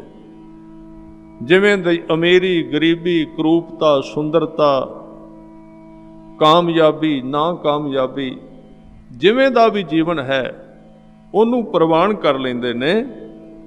ਹਿਤਾਵੈ, ਹਿਤ ਕਰਦੇ ਨੇ ਆਪਣੇ ਜੀਵਨ ਦੇ ਨਾਲ, ਉਹ ਜੀਵਨ ਮੁਕਤ ਕਹਾਉਂਦੇ ਨੇ। ਭਾਵ ਜੀਵਨ ਦੇ ਵਿੱਚ ਰਹਿੰਦੇ ਹੋਏ ਮੁਕਤ ਦਾ ਅਰਥ ਹੈ ਜੀਵਨ ਦੇ ਦੁੱਖਾਂ ਤੋਂ ਖੁੱਲ੍ਹ ਜਾਂਦੇ ਨੇ, ਉਹਨਾਂ ਦੇ ਰੱਸੇ ਜੀਵਨ ਦੇ ਦੁੱਖਾਂ ਤੋਂ ਖੁੱਲ੍ਹ ਜਾਂਦੇ। ਫਿਰ ਕਹਿੰਦੇ ਤੈਸਾ ਹਰਖ ਤੈਸਾ ਉਸ ਸੋਗ, ਸਦਾ ਆਨੰਦ ਤੈ ਨਹੀਂ ਵਿਯੋਗ। ਹਰਖ ਤੇ ਸੋਗ, ਖੁਸ਼ੀ ਤੇ ਗਮੀ ਉਹਨਾਂ ਵਾਸਤੇ ਇੱਕੋ ਹੋ ਜਾਂਦੇ। ਔਰ ਜਿਹੜਾ ਇਹਨਾਂ ਦੋਵਾਂ ਨੂੰ ਪਾਰ ਕਰਦਾ ਉਹਦੇ ਅੱਗੇ ਆਨੰਦ ਆਉਂਦਾ ਹੈ। ਸਦਾ ਆਨੰਦ ਤੈ ਨਹੀਂ ਵਿਯੋਗ, ਹਰਖ ਤੇ ਸੋਗ। ਹੁਣ ਤਾਂ ਜਿਹੜੇ ਮਨੋਵਿਗਿਆਨੀ ਨੇ ਉਹ ਵੀ ਇਹ ਕਹਿਣ ਲੱਗ ਪਏ ਨੇ ਕਿ ਖੁਸ਼ੀ ਦੇ ਵੇਲੇ ਬਹੁਤੇ ਖੁਸ਼ ਨਾ ਹੋਵੋ। ਜਿੰਨਾ ਤੁਸੀਂ ਕਾਮਯਾਬੀ ਵੇਲੇ ਖੁਸ਼ ਹੋਵੋਗੇ ਓਨਾ ਤੁਸੀਂ ਨਾਮ ਕਾਮਯਾਬੀ ਵੇਲੇ ਦੁਖੀ ਹੋ ਜਾਓਗੇ। ਉਸੇ ਪਰਸੈਂਟੇਜ ਵਿੱਚ ਮਨ ਦੀ ਦਸ਼ਾ ਹੈ, ਇਹ ਸੱਚਾਈ ਹੈ। ਇਸ ਕਰਕੇ ਕਹਿੰਦੇ ਇੱਕੋ ਹਾਲਤ ਸਮ ਦਮ ਦੇ ਵਿੱਚ ਰਹਿਣਾ, ਇਹ ਕਹਿੰਦੇ ਉਹਨਾਂ ਦੇ ਜੀਵਨ ਵਿੱਚ ਉਹ ਸਦਾ ਆਨੰਦ ਵਿੱਚ ਰਹਿੰਦੇ ਨੇ, ਵਿਯੋਗ ਨਹੀਂ ਆਉਂਦਾ, ਉਹਨਾਂ ਨੂੰ ਵਿਛੋੜਾ ਨਹੀਂ ਪੈਂਦਾ। ਤੈਸਾ ਸੁਵਰਨ ਤੈਸੀ ਉਸ ਮਾਟੀ, ਤੈਸਾ ਅੰਮ੍ਰਿਤ ਤੈਸੀ ਬਿਖ ਖਾਟੀ। ਉਹਨਾਂ ਵਾਸਤੇ ਸੋਨਾ ਤੇ ਮਿੱਟੀ ਇੱਕੋ ਹੋ ਗਏ। ਜੇ ਤੇ ਉਹਨਾਂ ਨੂੰ ਮਿੱਟੀ ਮਿਲੀ ਉਹਨੂੰ ਸੋਨਾ ਸਮਝਦੇ ਨੇ, ਇਹ ਨਹੀਂ ਵੀ ਮਿੱਟੀ ਪਾ ਕੇ ਉਹ ਘਬਰਾ ਜਾਂਦੇ। ਮਿੱਟੀ ਉਹਨਾਂ ਵਾਸਤੇ ਸੋਨਾ ਹੋ ਜਾਂਦੀ ਤੇ ਸੋਨਾ ਮਿੱਟੀ ਹੋ ਜਾਂਦਾ ਹੈ। ਅੰਮ੍ਰਿਤ ਤੇ ਜ਼ਹਿਰ ਇੱਕ ਜੈਸੇ, ਭਾਵ ਜੀਵਨ ਦੇ ਮਿੱਠੇ ਜਿਹੜੇ ਪ੍ਰਾਪਤੀਆਂ ਨੇ ਉਹ ਵੀ ਉਸੇ ਤਰ੍ਹਾਂ ਦੀਆਂ ਤੇ ਕੌੜੇ ਜੀਵਨ ਦੇ ਪਲ ਵੀ ਇੱਕੋ ਜਿਹੇ ਲੱਗਦੇ ਨੇ। ਇਸ ਤਰ੍ਹਾਂ ਦੀ ਉਹਨਾਂ ਦੀ ਜੀਵਨ ਦਸ਼ਾ ਹੈ। ਤੈਸਾ ਮਾਨ ਤੈਸਾ ਅਭਿਮਾਨ, ਤੈਸਾ ਰੰਕ ਤੈਸਾ ਰਾਜਾਨ। ਉਹਨਾਂ ਦਾ ਸਤਿਕਾਰ ਕਰੋ ਤਾਂ ਵੀ ਉਸੇ ਹਾਲਤ ਵਿੱਚ, ਜੇ ਤੁਸੀਂ ਉਹਨਾਂ ਦੇ ਅੱਗੇ ਅਭਿਮਾਨੀ ਹੋ ਕੇ ਜਾਓ ਤਾਂ ਵੀ ਸਾਧ ਸੰਗਤ ਉਸੇ ਹਾਲਤ ਵਿੱਚ। ਉਹਨਾਂ ਵਾਸਤੇ ਬਾਦਸ਼ਾਹ ਔਰ ਜਿਹੜੇ ਗਰੀਬ ਨੇ ਦੋਵੇਂ ਇੱਕੋ ਜਿਹਾ ਦਿਸਦੇ ਨੇ। ਔਰ ਉਹਨਾਂ ਦੀ ਜ਼ਿੰਦਗੀ ਦੇ ਵਿੱਚ ਹਜ਼ੂਰ ਕਹਿੰਦੇ ਜੋ ਵਰਤਾਏ ਸਾਈ ਜੁਗਤ, ਬੜੀ ਵੱਡੀ ਕਲਾ ਹੈ। ਜੋ ਵਰਤਾਏ, ਜੋ ਉਹਨਾਂ ਦੀ ਜ਼ਿੰਦਗੀ ਵਿੱਚ ਅਕਾਲ ਪੁਰਖ ਵਰਤਾਉਂਦਾ ਹੈ ਨਾ, ਉਹ ਉਸੇ ਚੀਜ਼ ਨੂੰ ਜੁਗਤ ਬਣਾ ਲੈਂਦੇ ਨੇ, ਉਸੇ ਚੀਜ਼ ਨੂੰ। ਕਿਉਂਕਿ ਜ਼ਿੰਦਗੀ ਵਿੱਚ ਜਿੰਨੇ ਦੁੱਖ ਨੇ, ਤੁਸੀਂ ਕਦੀ ਵੇਖਣਾ ਆਪਾਂ ਰਸਤੇ ਵਿੱਚ ਤੁਰਨੇ ਆ, ਇੱਟਾਂ ਖਿਲਰੀਆਂ ਹੋਣ ਤੇ ਠੇਡਾ ਲੱਗਦਾ ਹੈ, ਚੋਟ ਲੱਗ ਜਾਂਦੀ ਹੈ। ਜੇ ਉਹਨਾਂ ਇੱਟਾਂ ਨੂੰ ਤਰਤੀਬ ਦਿੱਤੀ ਜਾਏ ਤੇ ਉਹ ਇੱਟਾਂ ਹੀ ਜ਼ਮੀਨ ਤੇ ਆਪਾਂ ਜੋੜ ਕੇ ਲਾ ਦਈਏ ਤੇ ਸਾਧ ਸੰਗਤ ਜੀ ਥਾਂ ਪੱਕਾ ਹੋ ਜਾਂਦਾ, ਉਹਦੇ ਬਾਰਿਸ਼ ਪੈਣ ਤੇ ਸਾਡੇ ਪੈਰ ਨਹੀਂ ਖਰਾਬ ਹੁੰਦੇ। ਤਰਤੀਬ ਦੇ ਦਿੱਤੀ ਨਾ, ਜੁਗਤ ਆ ਗਈ। ਜੇ ਤੇ ਜੁਗਤ ਵਿੱਚ ਜੋ ਵਰਤਾਏ, ਸਾਡੀ ਜ਼ਿੰਦਗੀ ਵਿੱਚ ਅਕਾਲ ਪੁਰਖ ਵੱਲੋਂ ਜੋ ਵੀ ਦਿੱਤਾ ਜਾਂਦਾ ਹੈ, ਜੇ ਅਸੀਂ ਉਹਨੂੰ ਜੁਗਤਵਾਰ ਤਰਤੀਬਵਾਰ ਕਰ ਦਈਏ ਤਾਂ ਉਹ ਹੀ ਜੋ ਵਰਤਾਏ ਸਾਈ ਜੁਗਤ, ਉਹ ਹੀ ਜੁਗਤ ਬਣ ਜਾਂਦੀ ਹੈ। ਸਾਰੀਆਂ ਇੱਟਾਂ ਜਿਨ੍ਹਾਂ ਨਾਲ ਅਸੀਂ ਠੇਡੇ ਖਾਂਦੇ ਹਾਂ, ਜੇ ਉਹਨਾਂ ਨੂੰ ਜੋੜ ਲਈਏ ਤੇ ਉਹ ਪੌੜੀਆਂ ਬਣ ਜਾਂਦੀਆਂ, ਉਹਨਾਂ ਦੇ ਉੱਤੇ ਚੜ੍ਹ ਕੇ ਉੱਤੇ ਚਲੇ ਜਾਈਦਾ। ਇਸੇ ਤਰ੍ਹਾਂ ਸਾਡੀ ਜ਼ਿੰਦਗੀ ਵਿੱਚ ਜਿੰਨੇ ਦੁੱਖ ਨੇ, ਜੇ ਅਸੀਂ ਉਹਨਾਂ ਨੂੰ ਤਰਤੀਬਵਾਰ ਜੋੜ ਦਈਏ ਤੇ ਉਹ ਪੌੜੀਆਂ ਬਣ ਜਾਂਦੇ ਨੇ, ਉਹ ਸਾਨੂੰ ਉੱਚਾ ਲੈ ਜਾਂਦੇ ਨੇ। ਇਸ ਤਰ੍ਹਾਂ ਸਤਿਗੁਰੂ ਸੱਚੇ ਪਾਤਸ਼ਾਹ ਜੀ ਕਹਿੰਦੇ ਜੋ ਵਰਤਾਏ ਸਾਈ ਜੁਗਤ, ਨਾਨਕ ਉਹ ਪੁਰਖ ਕਹੀਐ ਜੀਵਨ ਮੁਕਤ। ਐਸੇ ਪੁਰਖ, ਐਸੇ ਮਨੁੱਖ ਜੀਵਨ ਮੁਕਤ ਹੋ ਗਏ, ਭਾਵ ਉੱਚੇ ਉੱਠ ਗਏ। ਅਖੀਰਲੇ ਬੰਦ ਵਿੱਚ ਸਾਹਿਬ ਕਹਿੰਦੇ ਪਾਰ ਬ੍ਰਹਮ ਕੇ ਸਗਲੇ ਠਾਉ, ਜਿਤ ਜਿਤ ਘਰ ਰਾਖੈ ਤੈਸਾ ਤਿਨ ਨਾਉ। ਆ ਜਿੰਨੇ ਸਰੀਰ ਨੇ ਪਾਰ ਬ੍ਰਹਮ ਦੇ ਥਾਂ ਨੇ, ਉਹਦੇ ਰਹਿਣ ਦੇ ਟਿਕਾਣੇ ਨੇ। ਜਿਵੇਂ ਜਿਵੇਂ ਦੇ ਥਾਵਾਂ ਤੇ ਜਿਹਨੂੰ ਉਹ ਜਨਮ ਦਿੰਦਾ ਹੈ, ਜਿਸ ਕੌਮ ਵਿੱਚ, ਜਿਸ ਮਜ਼ਹਬ ਦੇ ਵਿੱਚ, ਉਵੇਂ ਦਾ ਉਹਦਾ ਨਾਮ ਪੈ ਜਾਂਦਾ, ਉਵੇਂ ਦਾ ਉਹਨੂੰ ਨਾਮ ਕਹਿ ਕੇ ਪੁਕਾਰਦੇ ਨੇ। ਹਜ਼ੂਰ ਕਹਿੰਦੇ ਆਪੇ ਕਰਨ ਕਰਾਵਣ ਜੋਗ, ਪ੍ਰਭ ਭਾਵੈ ਸੋਈ ਫੁਨ ਹੋਗ।